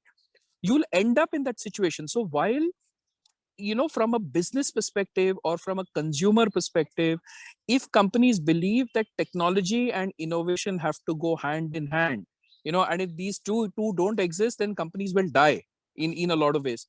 It is impossible to foster that level of collaboration if everyone is constantly in a situation where, they are expecting to be able to deliver maximum value working from home. There will be certain individual contributor jobs that will allow that, but anything that requires cross-functional collaboration, something that requires ideation, something that requires socializing, it is virtually impossible to do some of these things offline. Now, therefore, when you hear of companies that are saying that there is going to be a permanent work from home, or, it's going to happen in a way that will allow people to, just never come to office ever, etc., all of that, honestly, I just wonder, how is it that, and given that, mankind, man by himself or herself is a social animal, how is it that one is actually going to be able to collaborate, socialize, and make an impact? So it's genuinely, in my view, not really just about what organizations want, but it's about what consumers demand. Yeah, it's about what ways of working is looking like. It's about revenge tourism. So, for example, why is it that people are going out in flocks now, post the COVID era, and tourism or aviation, etc., are beginning to hit new heights? It is because this is something that people have genuinely missed. Yeah, I don't see workplace being any exception. That being said, I totally acknowledge and recognize the fact that we will probably never ever be able to go back to a 5-day work week, and we should not. But to expect that any job can perennially, for the rest of one's career, be done from home, I think is a conflict that we are increasingly seeing. Because if you have to push everybody's noses in one direction, which is around collaboration, innovation, and thinking about what your consumer really wants, it will become increasingly difficult to do this from from a full working, remote working kind of environment. So I think the message that companies, in my view, need to give is to have an honest conversation with employees to say, it's not like we are dragging you back because we have to utilize real estate. It's not like we want to get you back to office because we want to monitor your productivity to say, what is it that you're doing 8 hours a day? The only reason we want to do this is because it will be better for you as an employee, also from a social perspective, from an innovation perspective, from an interaction perspective, and from a consumer perspective. Because today, anybody, it doesn't matter what business you are, you have to think about your consumer, right? And if you are, and if this is what thinking about the consumer entails, then the only way in which it can happen is to foster collaboration. And obviously, the themes can vary. Some people may come in maybe 1 day a week, some people may come in 2 days a week, or whatever frequency is determined. But that's the only way in which it can happen. I think the second is, and I'll keep this point short, the second is, this can only take place when you trust your people. So if you leave individual teams like managers and their employees and cross-functional teams to take a call amongst themselves, and take a view on how often they need to get something done. Where do they need to meet? Do they necessarily need to meet in the office, or can they just meet outside office for a cup of coffee?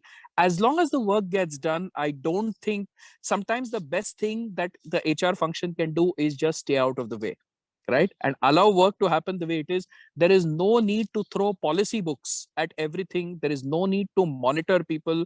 Look, we spend all our lives telling our children, please grow up. And when they grow up and come into workplace, we start treating them like children, right? I think that is where the fundamental problem lies from that point of view. So, and once again, Dilpreet, my apologies for dropping off, in the middle of what is clearly a very interesting and invigorating session. No problem at all, sir. As you said, we need to keep patience, and that's exactly what we did. And I also absolutely love the fact that you're bringing in customers in every conversation. So I think it's really important for the organization to think from their angle. In fact, the day one of the conclave that we are having right now, we addressed one very important question: whether organizations should be employee-centric or customer-centric. And we concluded with one of our speakers saying that, initially you need to be customer-centric more rather than being an employee-centric, although both of them go hand in hand. So that's a very interesting take of bringing in customers in every conversation. Now I'll hand it over to Mr. Ritesh Agarwal. And Mr. Agarwal, this is an extension of the previous question that I asked to Mr. Rajaratnam. The organizations are benefiting from employees' improved efficiency and productivity. However, we see some challenges that it has to overcome to achieve that. And one of the biggest challenges of flexible working hours is to getting a team together to meet online. So how do you think that this can be addressed, especially with mandatory flexible working conditions? Great question. To be honest, thankfully so far in my organization, we have not faced this challenge that we are not able to bring people in the call, or some agenda is stuck because the critical stakeholders are not attending the calls, or they're not there. Thankfully, we were into this virtual mode of working much before then COVID had struck us. So we had initiated this thing, and as a culture, we knew that we cannot bring all the people at one places, right? The reason is because it's absolutely costly. The T&E costs of getting everyone together, either for training or even for a meeting at a particular location, is humongous. So we had already embarked on the virtual way of interaction 5-6 years back. Now, in terms of getting the team together to meet online, having said it, there have been some key learnings on our side. First thing is, we should not, while our products can be in the impulse category, but our way of handling the people and the way of getting things done cannot be impulsive. And that's where, the first thing to be done to address this situation is to be more planful when you're organizing meetings. And that is something which is, which is there in our culture, that we are very, very planful. We do not organize meetings until it's an absolute emergency on the very same day or the next day. We always plan 1 to 2 weeks ahead, especially when we are dealing in a multi-country kind of a situation. We need to be cognizant of the local holidays, the local work practices, the local working hours, and the time zone differences. So thankfully for us, we had gone through that learning curve way earlier. And whenever we plan any meetings, it is given much in advance. The second important thing which we are ensuring is we do not bring everybody under the sun to come and attend the meeting. And that was a big problem in the physical workspace. I mean, I remember in a factory, we used to plan even a single thing which can impact the production team. We used to get everyone together in the room, have discussion. People would be actually sitting quietly for the entire session, but still they were there in the room. And that is what we are, in a virtual world, we are trying to minimize. We identify who are the critical stakeholders, and we follow this model, which is called the DICE model, where we are very, very vigilant in terms of who is the person who needs to decide, who is the person who needs to be informed, people who needs to be consulted, and people who need to execute. We cannot get all of them together in one meeting until it's a very big meeting. The other important thing is, whenever we are doing in a multi-country environment, we need to be accommodative, right? And I'll give you an example. Like I have regular calls with my US team. right? Now, being accommodative, is, understanding that my morning is their late evening time, right? And, and it's vice versa. So we are planful and we try to be as accommodative as possible. In few instances, they have to stretch their day, stay back on their workstation, either at home or in the office for a late night meeting with us. And I have to wake up early morning to get it done. I try to flip it around in the next meeting that, why should they stretch every time? I also stretch a few times. I also try to be accommodative.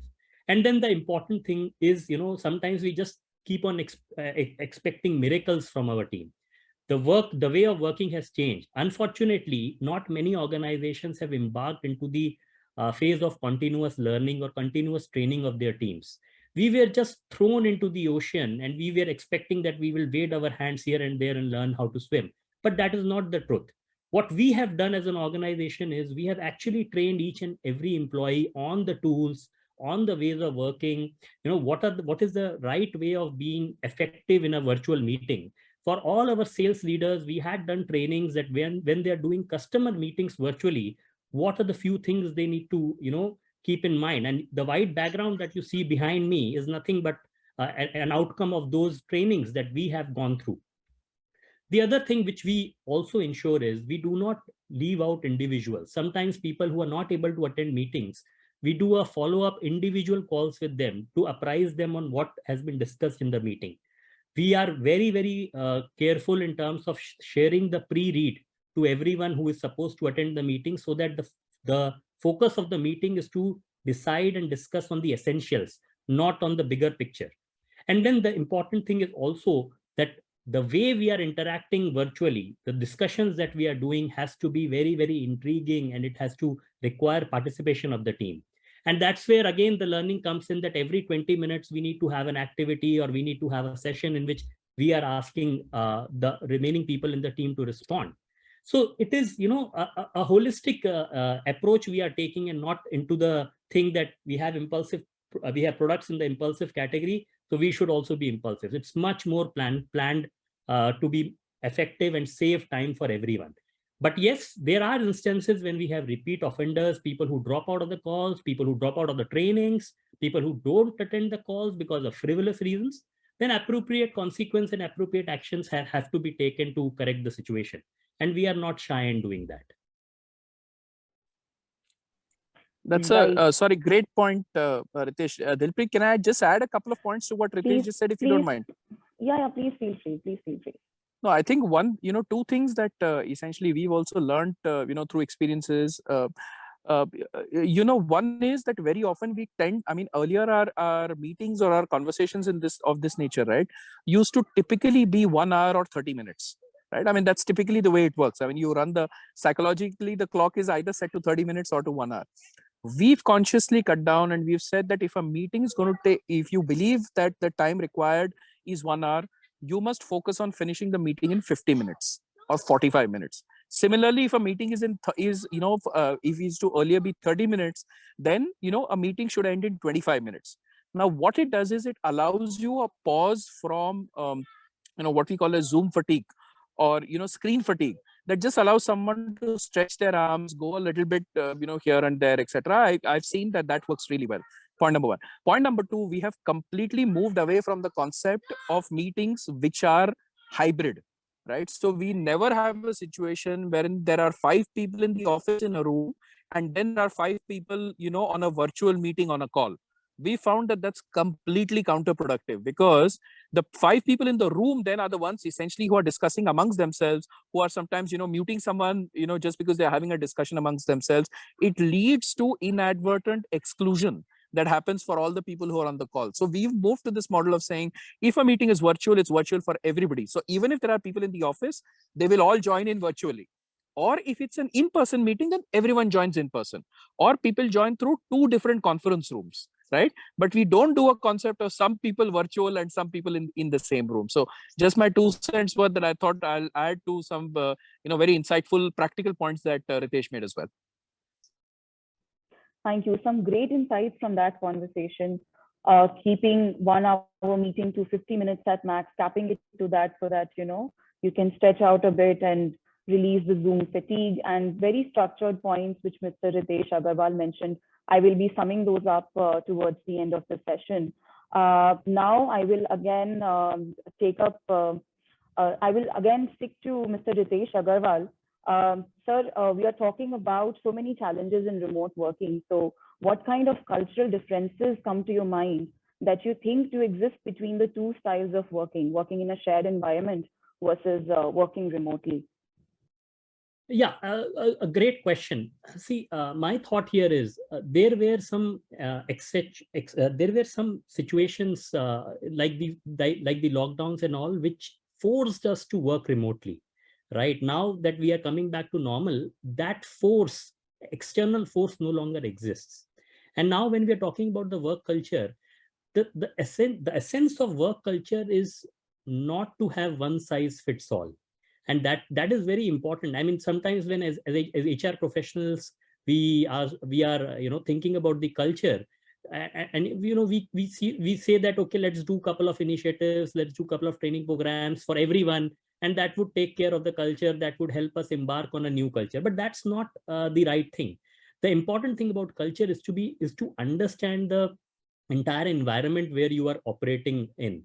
And especially in an FMCG environment, you have three big chunks. The first chunk is the back end, which is the factory operations, in which nothing changes much. Even if we have lockdowns, even if we don't have lockdowns, the work in the factory needs to continue as it was in the previous situations, right? But yes, there are, of course, especially in a food factory or in a beverage factory, the level of hygiene has gone up significantly. We have made those changes in the work culture in terms of ensuring the safety of the employees. And we were discussing about it in terms of travel, the pickup through buses, in terms of the work environment, wearing masks, and maintaining hygiene at workplaces. It has significantly gone up. Then the second chunk in FMCG is about the sales, which is the front end, right? Again, not much significant changes have happened there, because ultimately our product needs to be there on the shelves. It might be ordered online, but even ordering online, our product needs to be there, available in the warehouse of the online retailer. So as such, the physicality of the back-end operations in factory and warehouses and the front-end operations has not changed significantly because of outside factors. It remains as they were previously.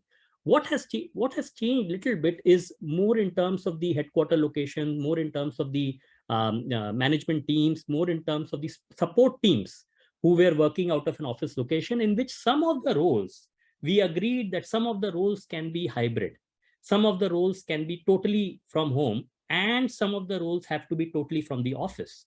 Now, it depends on the kind of work that people are doing. And this is the context this is the environment which we need to understand when we are talking about the work culture and the remote work conditions.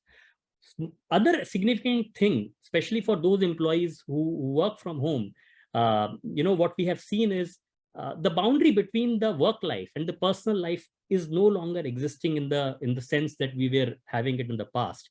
Previously, we all used to have a set schedule for the day, that this is the time when we need to leave, this is the time when we'll reach the office, this is the time when we need to wrap up and come back home.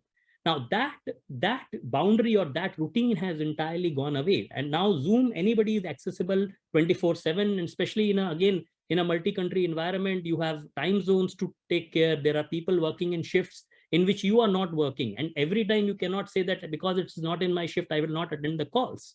So, the physical boundary between the work life and personal life has gone away as far as the work culture is concerned. The third big thing which I am seeing, and this is something which I have been very, very, a staunch supporter of, is the concept of informal learning. Now, when people physically come to the office or workplace, there is a lot of informal learning happening, because they tend to bump into the colleagues whom they ideally don't work with, right? And I'll give you an example. I'm in the finance head, right? I don't have any day-to-day transactional work with the finance head of my company, right? But when I used to go to the office, I used to bump into him because he used to sit next to me. So there is a lot of informal learning, informal understanding of where the organization is moving, what we need to do, and how, and what are the ifs and buts, what are the feedback from the employees, which used to come when we were meeting.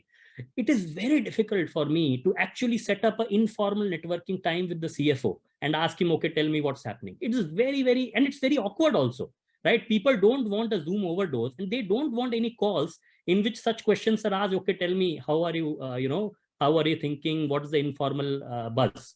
It is very difficult to do in the Zoom situation. The other aspect is also about the sedentary lifestyle, right? When you go to the office, there's a lot of physicality involved in it. But when you work from home, it's mostly sedentary. You have to be in front of the screen. While many of us don't turn on the Zoom cameras, but we have to be attentive if any questions are asked to us. So these are the top 3-4 things, how the work culture has changed. And in order to address these things as HR, we need to be agile, like we were talking about. We need to understand all the stages in the employee life cycle and accordingly modify them to address these changes in work culture. Thank you. Again, a very structured response, as always. I'll hand it over to Mr. Satish Rajaratnam now. So while we are discussing organization culture, the next question which I'm going to ask you addresses whether providing flexi time is a way for many businesses to stand out from the crowd in the war for talent. So what are your thoughts on this? Well, a yes and a no, right? My personal perspective is flexi timing would attract talent to a large extent, but is that what your customer wanted? Again, that I'm getting back to the point that I mentioned earlier as well. All of these would depend primarily around what your organization wanted. What are your, let's say, for want of better words, your NASCOM wanted us to do, or what are your customers and org and NASCOM wants you to do. So it's not a one-sided decision saying, look, to me, I'm productive at home, so I might as well work from home. Well, that's not what it is. But what are these 3 other areas also wanted to do? Like I said, the sustainability of our ecosystem thrives much on when people get together, right? Look at the number of psychological issues that have also proctored up, right? To Ritesh's point on the other side, getting together, or to Amit's point of view and Nur's point of view in terms of, if I were to be a customer, I would want to touch, feel, and see what's happening, right? Likewise, look at what's happened to, forget about the sedentary lifestyle, but that's also impacted most of the folks psychologically. The number of cases that have gone up in the last 2 years from a health and wellness perspective is significant. Yes, we can drum a lot around, hey, because you're not commuting, you get to spend that 1 hour on your work. Because you're not spending as much and so on and so forth. All these are fine. But in spite of all these, a number of health, wellness issues, the psychological issues have gone up significantly, right? I don't know if people are attuned to do personal chores at home and this together, run around for grocery shopping, but yet meet a family commitment of meet and greet and hosting people and relatives at home. So everything happens at the same time. If you were to be in office at 9 hours, you're not touched at all, right? You'll only be with people, get things done and move away. But here you have to do all of these and also manage your deliverables at home. So it's also the mindset that we are in. Today, most of the youngsters, the zillennials, millennials, most of you guys, right, if I want to qualify there, right? What is your mindset there? Dilpreet, you gave in your consent in terms of you're the first one to say that you want to go to office, but is that what others wanted to do as well? But look at the other side to it, right? I'm sure you would have heard about people talking about moonlighting. People work in you committed to one set of customer, one set of company, but you're also doing multiple other avenues and which generates monetary benefit for you, which is, to me, is not ethical, right? Yes, if it's a different line function altogether, you're pursuing your passion, let's say music, art, drama, whatever, which is still okay. But to me, I guess these are things that crops up. So that kind of shrinks the way that we're looking at whether should I call people work or not, right? To work or not, right? So it's a very thin balance, if you may, but that's where it is. Like I said, it's very, very customer critical. It is very, very individual critical, and it's very environmental critical as well. Can we take a decision? Yes, we can. Maybe 20, 30, 40%. I think few companies have already come back and said, look, I'm going to move 25% of the employees work from office. The rest you can work from anywhere you wanted to. Or I'm going to ask everybody to be 2 days at work right now, and then the rest they can work from wherever they wanted to. Hybrid work cultures and so on. Or, you know, a few companies that are saying you work from anywhere, but should there be a product meeting and other stuff, customer meeting, you come to office, right? So there are multiple dimensions that each company follows. It also depends on which stage of growth that company is in. If it's a new startup, you would expect everybody to work from office because the cultures are different. I think Ahmed alluded to that point, right? The cultural value propositions are different with each individual. Today, you remotely hire someone sitting in Chennai who's based out of Bhubaneswar or Kolkata or Delhi or Gurgaon, wherever you want it, or Mumbai, but you expect them to come back and say, look, we're all one company culture. Logically impossible, right? You hire someone remotely, deploy someone remotely, and make them work someone remotely, but make them talk one language. That's a challenge that all of us are going through in this forum, right? So to me, those are things that you could have a quick win when you call someone to work, right? You can tell them, look, what kind of company that you're joined in, what technology that you can grow together. Look at the people around you. These are your colleagues that you're going to work with forever, right? And things like that. So that would build that sense of security. Take Maslow's hierarchy. I think the first two is taken care, right? In remote, but then the rest, I think unless you work together and you collaborate together, I don't think you'll be able to fix that up in my view. Right, sir, absolutely. So in the interest of time, I will just take up one or two more questions, and then we will hand it over to the audience for Q&A. But before we really wrap up this session, this interesting conversation, which can be extended throughout the entire day, but I just want to touch upon the average employee of an organization, which I heard one of the panelists saying yesterday, that the average employee makes up around 80% of any organization. So my next question is to Ms. Fatma. Ma'am, when we recently read a report saying that employees work for longer hours when they work from home, especially the average ones. In fact, I think that this is something we all have experienced. When the pandemic had just started, we all were working from home for stretched hours. So as HR professionals, how can we support the employees so that they feel comfortable working for the contracted hours that they have? Sure. So I think HR plays a very, very critical role out here, not just important, it's a very critical role to make sure that, when we are adapting to this new normal, to this new era of working under the lockdown conditions, how are we supporting our employees? So initially what we did, because it just came to us as a surprise, and we had to take up some immediate action. And what we ended up doing is basically we formed a centralized team, which was basically coordinating with these various nodal points that we had. And we were regularly in touch with these team members, and we were trying to identify if they are undergoing any kind of concern, if they have any kind of issues that they would like to address with us. And what I've also noticed is that there are several organizations who are taking mental health as a very, very open concept. First of all, we need to understand and need to accept and acknowledge the fact that mental health, yes, is a concern, and it needs to be addressed at the same time. The way we address our physical health, in the same fashion, we need to address our mental health also at the same time. So we came up with this interesting ideology that yes, we might have to be slightly more communicative than what we were while we were working from office. And we started talking to our various BU heads or the line managers down the line, and we tried identifying what exactly are our team members going through. There could be logistical concerns, there could be IT concerns, or there could be very simple coordination concerns also. Because when somebody is working from home, we all know that the circumstances are not typically normal, because when we're working from office, we've got a proper broadband connection or a Wi-Fi connection. We have the entire office or the working setup which is there in place. However, when I work from home, we need to set up this entire thing right from scratch. And when employees started doing so, there were a lot of concerns that they faced in the initial stages, which I think as not just the HR function, there was the IT department, there was the admin department, and we all came together. And we knew that, we have to basically support our various employees wherever they are. We have to basically send their workstations, we have to send their laptops, or some people are on leave, maybe coordinate with their residences and get their, IT system in place.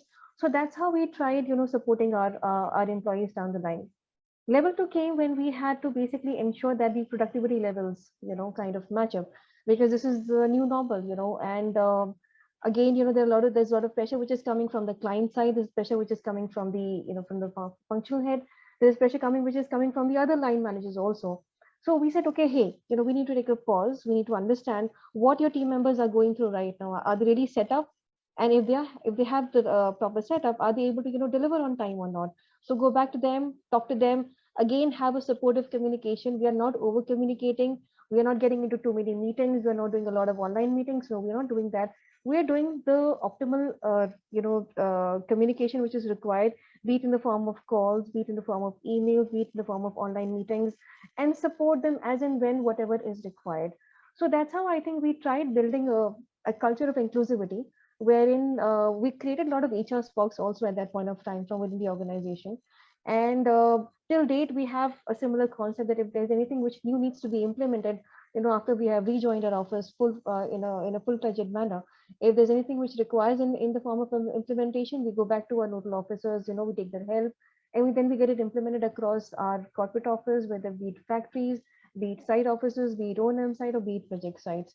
So I think we really need to first accept that yes, mental health is a concern. And according to a recent survey which I saw, which came from the SHRM Society, that about 40% of our team members actually are struggling with the number of projects that they have to deliver, and they're really overwhelmed by the responsibilities also. And this survey, I think, was done in 7 countries, which I think speaks by itself. The kind of mental work pressure that one is going through, the mental concerns which people are going through right now, and which we need to start counseling and addressing. At some point of time, I also wish to have some kind of a chief wellness officer or a chief health officer who is basically focusing on the mental health of a particular employee, because mental fitness, physical fitness, I think these both concepts go hand in hand. And once these things are being taken care of, they will directly impact, enhance the productivity. So that's my take on that particular point. Thank you, ma'am. You spoke about certain levels of supporting the employees. Firstly, at the level of hiring and onboarding, and then, where you are sending in the required logistics to them, right. You are talking to them and being, vigilant of the fact what is that they need to work in to make their current environment more workable. Then you're talking about comforting the existing employees. Once the employee has been onboarded, how do you maintain productivity? How do you maintain culture of inclusivity? How do you ensure their mental and emotional well-being? And you also mentioned that if the organization should have chief wellness or chief emotional health officers in their organization. Sure. I think that concept is something which we need to start embracing slowly and gradually. And I think it's here to stay for a longer duration of time. Right. So now with that, I just would like to address one last question. And in the interest of time, I would request all the panelists to add their thoughts to it for around a minute or two. Last year, we heard that the government has announced some changes in the labor codes, where it clarified that companies will have the option to choose a 4-day work week, but employees will have to adjust to longer shifts limited to 48 hours a week or so. So have you made any plans to absorb this into your system? And are you flexible with employees working remotely? We'll start with Mr. Amit Singh Cholekar and followed by Mr. Rajaratnam, Mr. Ritesh Agarwal, and then Ms. Fatma. No, so the short answer to your question, Dilpreet, is while we are aware of this having come in my view, this would apply primarily in roles where you're able to measure or plan for specific productivity by saying that people work. It's based on the premise that people today work 8 hours a day for 5 days a week, which means that they can work 12 hours a day, 4 days a week. Frankly, I think this, I don't think we need to count the hours, but we need to make the hours count. And the only way in which that can happen is to focus, in my view, there'll be 3 types of jobs, right? There are jobs where this will not really matter, right? I mean, and as long as you're able to provide flexibility to people to say, whether you work 3 days a week, 4 days a week, 5 days a week, frankly, I don't think it will really matter, for one set of jobs. there will probably be another set of jobs where productivity linked metrics are going to be important, which are primarily, let's say, in let's say operating kind of roles, factory or supply chain kind of roles. I think in that, it's the way I see it is that it's a little bit of an economic trade-off. Can you move to 4-day working for these set of people? I think the answer is yes. But what is it that you would achieve? Because operations or supply chain typically are 24/7, right? So these businesses keep operating 24/7. So all it will do is add to the complication, the way I see it, of a rostering system that ensures, how is it that you're able to kind of work, go through that that work norm or work culture. So that will be the second set. The third set would be essentially office-based folks, and are you able to move to a 4-day week? In my view, in a country like India, where we are essentially on a growth path where there is so much really happening, I think it will be difficult to mandate it or to work it as either a 4-day week or a 5-day week or whatever. I think we can do it as individual arrangements that sets of people will have, which is people will say, okay, I will come into work 3 days a week, or I will, work, let's say 3 days a week, and, operate on those terms. So I think it will be about number of days. I see myself, and, generally based on informal conversations I've had with people, being more comfortable with that as opposed to saying, now can you start working 12 hours a day? Because the first refrain you will get when you want to implement that is people telling you, oh, but that's what we were doing in the pandemic in any case. We were already working 12 hours a day and we were working 6 days a week. So are you going to give us overtime now for the additional 2 days that we worked for all this time? So to my mind, I think we should, it's a slightly difficult concept to think about from an introduction in India perspective.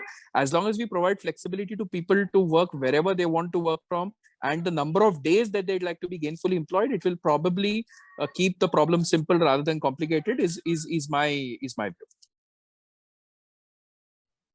Sure, sir. Thank you. Mr. Rajaratnam, over to you. Yeah, for so the I final want to closing pick from remarks. where Amit left, right?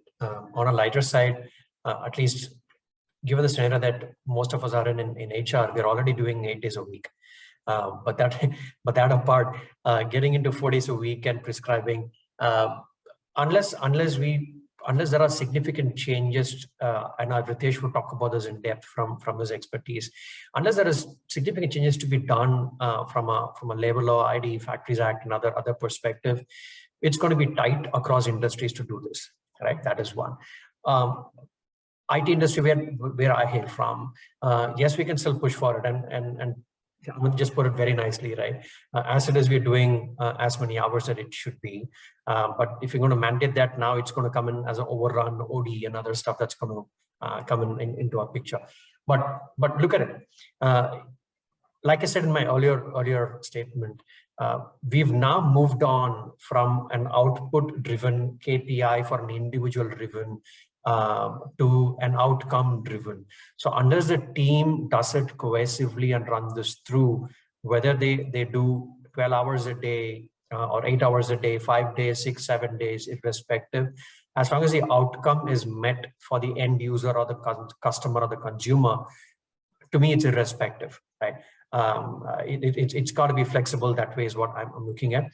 And considering the mind shift that has happened over the period, it is going to be difficult to come in and say, look, you'll have to put in mandated hours, or like what Amit said, whatever hours that you have, make sure work is mandated out there, right? How do you bring in clarity in terms of your work deliverables within the available hours, rather than saying, you put in as many hours as you wanted to? It would also mean, let's say coding a single line in about 5 days versus coding a single line in 5 minutes and picking up something else. So it's a very thin line to be connected, but it all depends on your AVP, the way your organization sees. I think someone spoke about the trust factor that we have in our employees. I think well-matured, great companies, good companies does this to a large extent. Are we ready? Are we ready yet? We wouldn't know. Honestly, I wouldn't know personally, right? The reason being, there are ifs and buts around it. There are policies, practices around it. Unless those are fixed, to a large extent, there will always be a push and pull when it comes to any arbitrage that comes in over a point in time. Sure, sir. Thank you for those points. Mr. Agarwal, over to you, and then Ms. Fatma. Sure, Dilpreet. So this is a very interesting question, and let me take you to 1912. In the year 1912, Tata Steel was the first company to move from a 12-hour work day to a 8-hour work day. And I'm sure, I mean, any reduction in such hours or a mandate in reduction in such hours adds to the costs of the organization, right? That is how mostly it is interpreted, but that's not the only right way of interpreting it. There are other aspects to it. Now, see, if it is mandated by a government, and there are countries like Spain, New Zealand, which have experimented into this four-day working week, and they are still in the process of seeing the merits and demerits. If there is a mandate by the government, I'm sure everybody have to follow. Similar to what we had done, moving from 12 hours to 8 hours, right? So if there is a mandate, we need to do it whether we like it or not, and we will find out ways in doing it, right? But then the bigger question is, at this point in time, it's a choice. It's an option is being given under the new labor code, in which you will have to maintain the number of working hours in the week. Now, let me tell you, this particular decision, when there is an option to it, cannot be taken in isolation, right? You have to see how your customers and consumers are behaving, and that's where Amit was talking about. In developing economies, India, Thailand, Vietnam, Malaysia, Indonesia, Philippines, mostly in the FMCG domain, our customers are the mom and pop stores, right? 80 to 90% of the business happens servicing to these mom and pop stores. Now, mom and pop stores are invariably open for all 7 days in a week in any country, right? Now, we cannot say that, okay, we will supply our products only on the 4 days, and the remaining 3 days there will be a blank shelves. That is not how any company would agree to do. So our customers, they will remain at that 7-day, the shop is open for the 7 day. At the back end, we will need to see what is the right decision to make as we go ahead, right? And any such changes, it requires a lot of experimentation, a lot of learning, right? And that's what we are willing to do, and that's what we are willing to see how it can benefit. Studies in New Zealand say that people were found to be more productive, employees were found to be more satisfied when they were moving to a 4-day week, because generally in many economies, there is a equivalent or more focus on living life than working. Whereas in developing countries, the focus is more on having all the hands on the deck, because that's how the growth is going to happen. One more point I want to add is, let us see what's the direction in which talent is being availed by organizations, right? There is a website called Upwork. And if you see, Upwork was launched in 2015, and there has been a phenomenal growth of more than 22% every year for the last 6-7 years. And there are more than 150,000 enrolled freelance workers and clients into that particular forum, right? What this gives an indication is, as we go towards the future, the focus will be more on getting the talent to do the right job in a project manner than employing people for all the entire thing. And when that concept comes in and it becomes big, then the concept of number of hours will go away, right? The focus will be on getting the output delivered at the right time, at the right place by the right person, than understanding how much hours it has taken. And that's where the concept of hours and concept of work days will get changed. Now, will that happen now? Will that happen 10 years down the line, 20 years down the line? Maybe we will need to watch it, and maybe we will need to be agile enough to adopt it. That's how I see at this concept of 4-day working week. Right. So basically, making the hours count rather than counting the hours, to what Mr. Chincholikar said earlier. Ms. Fatma, over to you. We'll spend around 1 or 2 more minutes on this, and then we will move on to the audience Q&A. Yeah, sure. Thanks, Dilpreet. So I think what we really need to do is, I think we have to really broaden our horizons in terms of our thought process. Are we talking about the exact output, or are we just counting the number of hours right now? I think somewhere down the line, all the industries, be it whichever sector we belong to, we'll have to start working towards the fact that if a task has been given to a particular employee, is the work or is the task, or is the outcome being met in the specified deadline or timeline or not? So I think that eventually will be the thought process. However, because we're in a developing country right now, and our focus has always been in terms of the number of working hours. So I think this fact to culminate and become a mandate will definitely take some time. Now we've been hearing about these four, labor codes being implemented for the last couple of years time, and every time, we hear this April or this October or this November, however the deadlines, seem to change, because there is a consensus which needs to be, arrived at. I cannot take a decision saying that, X number of employees, would do 4 days a week, and the rest Y number of employees would be doing, 5 days a week or 6 days a week. That is something which I think we'll have to really think, from an organizational perspective, and then probably take a call towards. So if the government announces this becomes a mandate, yes, we all have to follow that. But is this happening like really soon, like really right now? I don't think so. I mean, that's my perspective. However, I think we'll have to, again, as I said, we'll have to broaden our horizon. And at some point of time, we have to actually start working or thinking on these lines, that if I have given a particular work to my particular employee, is the work, being met as per the timeline or the deadline or not?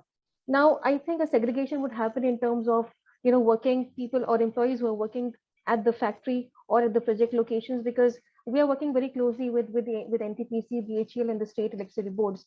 So out there, if a particular, thermal power plant is running, so I think I can't say, 4 days it'll work and the rest 3 days and it's not going to work.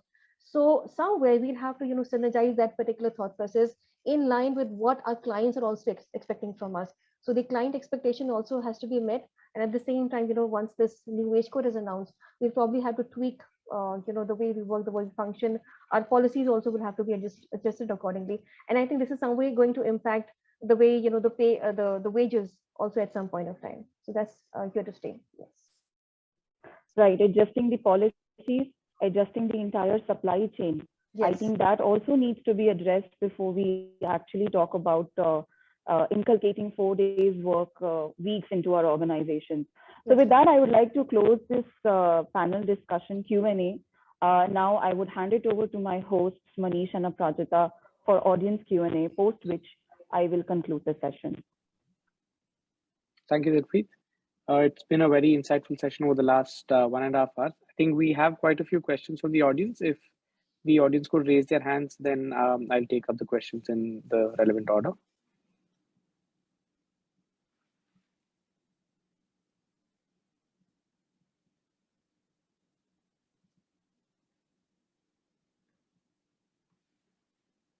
Yeah, Talasha, you can go ahead with your question first, and then we'll follow with another person.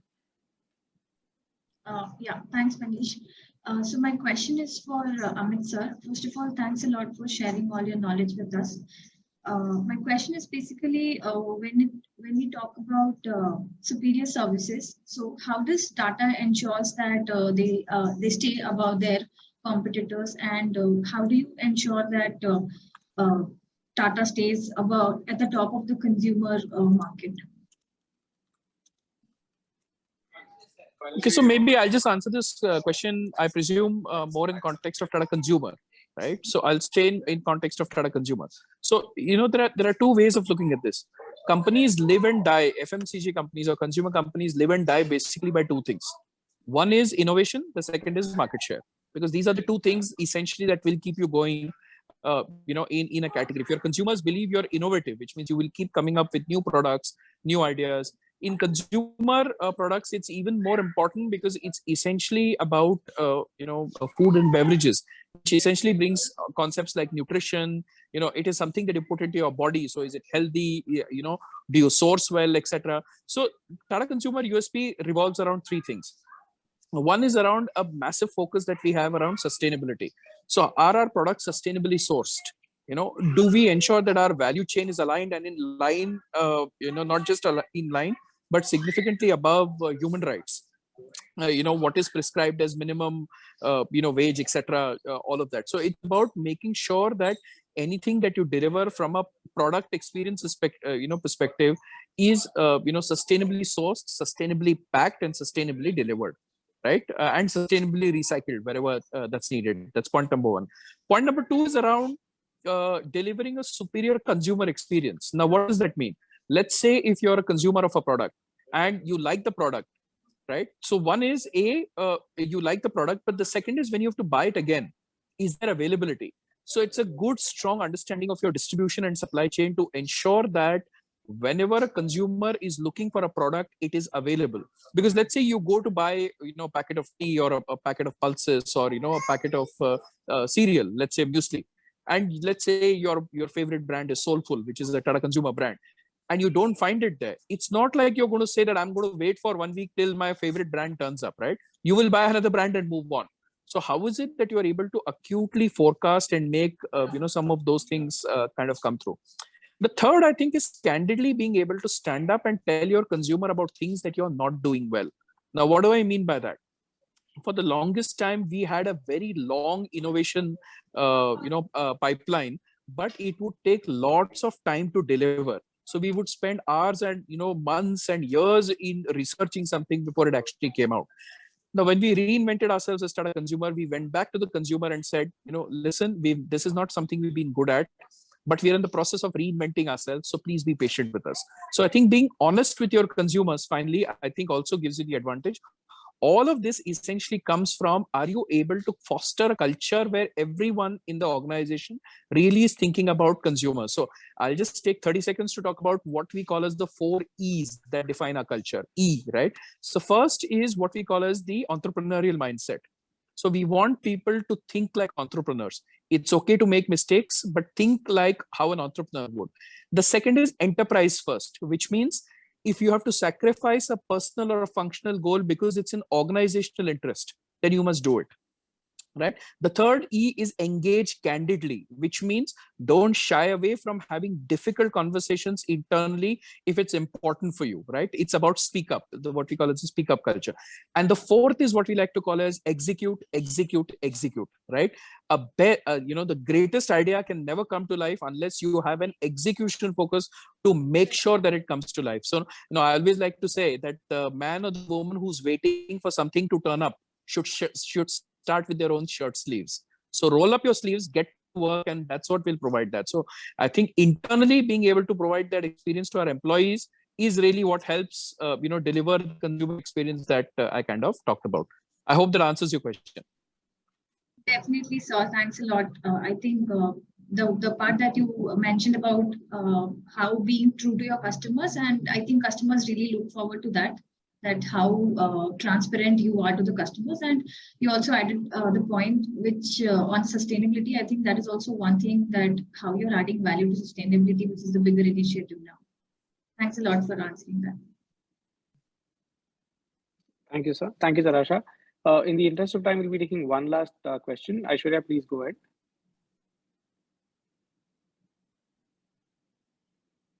Aishwarya, we can't hear you.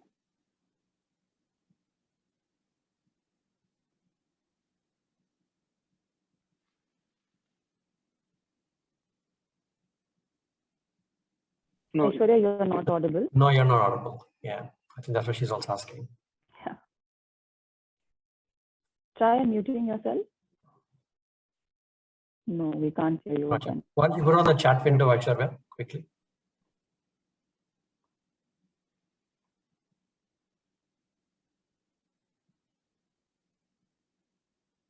Yeah, while she types it in the chat window, maybe Adityanshu, can you go ahead with your question? Yeah, sure. So, hi, good afternoon to everyone. It's an enriching session and really getting a lot of insights on such an important topic. So my question is for Satish, sir. Sir, you talked about change and readiness and moving to a new era of working. But before that, we need to understand how the work in particular will be evolving over the next 5 to 10 years. So keeping this in view, if we were to divide it into some form of stages of transformation, so which stage of this transformation journey would you find most businesses in today?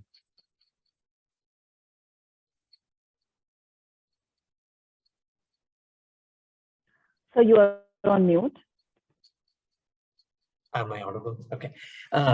So there are 3 aspects to this, the way that I'm looking at it, right? The disruption that has happened in the last 2 years post-pandemic, I would rather suggest, my point of view is, it's good that pandemic happened because it's brought in a lot of changes the way we look, see, feel, do work, right? The way that I look at it, there are 3 disruptions that happened significantly. One, is a technology disruption, bringing in the digital wave and other stuff, to the operating model disruption, the way that we operate as an organization structure, and the way that takes root of, the levels of organization and so on and so forth. And the three, the business model in itself, right? There's a big shift in the business model in itself. People are now growing inorganically. They're trying to move from a particular vertical to a different horizontal, pick that up and run through as a business as well. So all the three has happened at the same point in the last 1.5 to 2 years or so, and we're seeing a tangential shift that's happened the way that the work is happening today. So to your question, where are organizations right now? I'll pick the technology part of it, right? Because that's where we are adept to right now. If you look at it, 70 to 80% of all firms, most firms, right? I know we spoke about mom and pop shop. Even they are now there on Amazons of the world or any of the e-commerces of the world. Look at the technology shift that's happened, right? No more the grocery shop owner roadside is no more siloed. He's on some of the other, radio ad, social, SEO, what we call as SEO, digital, and so on and so forth. They're there all over places. So there's a sense of larger market segment or market reach that any business today has right now. And again, thanks to the 2 years of pandemic, people wanted to go digital because that's the only source that you can reach out to the end consumer or your potential customers as well, right? So 70–80% is the shift that's happened from a technology disruption standpoint, in my view. Operating model, most companies have changed the way they operate today. No more 10 levels of organization hierarchy. It's all become as flat as they could, 3–4 levels, and get things done. That's happened significantly. The third dimension that I'm talking about is the business model in itself. Look, am I siloed in doing, let's say a cab operator gotten into food delivery, for example, right? Look at the disruption. Both are tangentially different business line, business units, but they've gotten together and saying, look, I'll do this and I'll do that as well. Now, still now, I don't know the intent of why they merged these two without naming them, but it worked for them as a model, right? A large player gotten into airline industry or someone who's really good in e-commerce gotten into ticketing. Look at the inorganic growth that business has disrupted themselves or the model themselves to kind of look at what are my other revenue levers that I can look at? What are the other growth parameters that I can look at? So to your question, I know it's pretty straightforward, but then breaking into 3 different components, to me, there is disruption that's happened. Changes has been imbibed to at least 60 to 70% in my view. That's already happened across the 3 different dimensions that I spoke about: technology, operating model, and the business model and dynamics in itself, right? Across all the 3, there's about 60–70% change that's happened, and I'm sure it's here to stay, right? At least the first 2 are here to stay. Business stabilization would happen because when consumers come back, they want to touch, feel, and buy something. That dimension could change, but the operating model and the technology model will not change because that's where most organizations are seeing a lot of save and cost, right? So that will continue, and that will only make it much more stringent to kind of move towards that 2 directions, right? Making business much more digital and making business much more operationally viable in terms of a cost parameter standpoint. So there's still way to go, but I'm sure in the next 1–2 years that will also be caught up. Thank you, sir. I'll now hand over to Dilpreet for her closing remarks regarding that. All the panelists for being here with us today, and not just staying with us for the stipulated time, but also extending over it and making sure that we are learning some useful insights out of this session. As MBA students, I think what we have learned today is immensely helpful to us. We spoke about the challenges that the organizations are facing, the advantages that they have, and the disadvantages that they have when it comes to flexible working conditions. How can they retain their employees' productivity and efficiency, and how the work culture has changed vis-a-vis the remote working style and the physical working style. Some of the important points that I would like to now mention are that, not as Ms. Fatma said in her initial opening remarks, that not all sectors employees can work from home effectively. Then we talked about how the mandate of physical work conditions has transitioned to flexible work conditions. And that's a very interesting take, which was provided by Mr. Agarwal. And he also cited examples of space and healthcare, working remotely in these two sectors. I think that was a very interesting take. And also, blindly mandating the flexibility might not work for all the organizations. We have to first understand the context that the organization is operating in. Mr. Amit talked about how organizations and employees can coexist. Flexibility, agility, and adaptability are the 3 points that he mentioned. And he also mentioned and brought along a very important point, or rather a question: how much flexible is flexible? Which again ties back to the idea of the context that the organization comes from. One size, after all, does not fit all. Mr. Satish talked about how tech has enabled flexibility while at the same time it is taking up jobs, but also providing some value added jobs by 2056, if that's what he mentioned, if that's what I remember correctly. And how we have to reshape the reality by accommodating flexibility in our work cultures. Ms. Padma spoke at length about how we can go on to support the employees' emotional well-being, mental well-being. And then we also discussed that when it comes to flexibility, as long as the deliverables are being met, we should be okay with that. We should let the employees be. And 3 calls need to be taken: social, customer, and individual calls, if we have to inculcate the flexibility in our organizations. So these are the few points that I am taking away from this discussion. I'm sure all of the students and everybody present in this call has learned a lot from this insightful discussion. Thank you once again for being a part of this. And thank you again for overstaying with us. I'm really glad to have connected with you personally as well. And I look forward to have much more conversations with you in the near future. Thank you so much. And I wish you the rest of a great day ahead. Thank you. Thanks for having us. Thanks for having us. Thank you very much. Thank you all. Thank you. All the best. Thank you very much. Thank you very much. Thank you, everyone. Thank you. All right. Thank you. Thank you. Thanks. Bye. Over to you, Manish.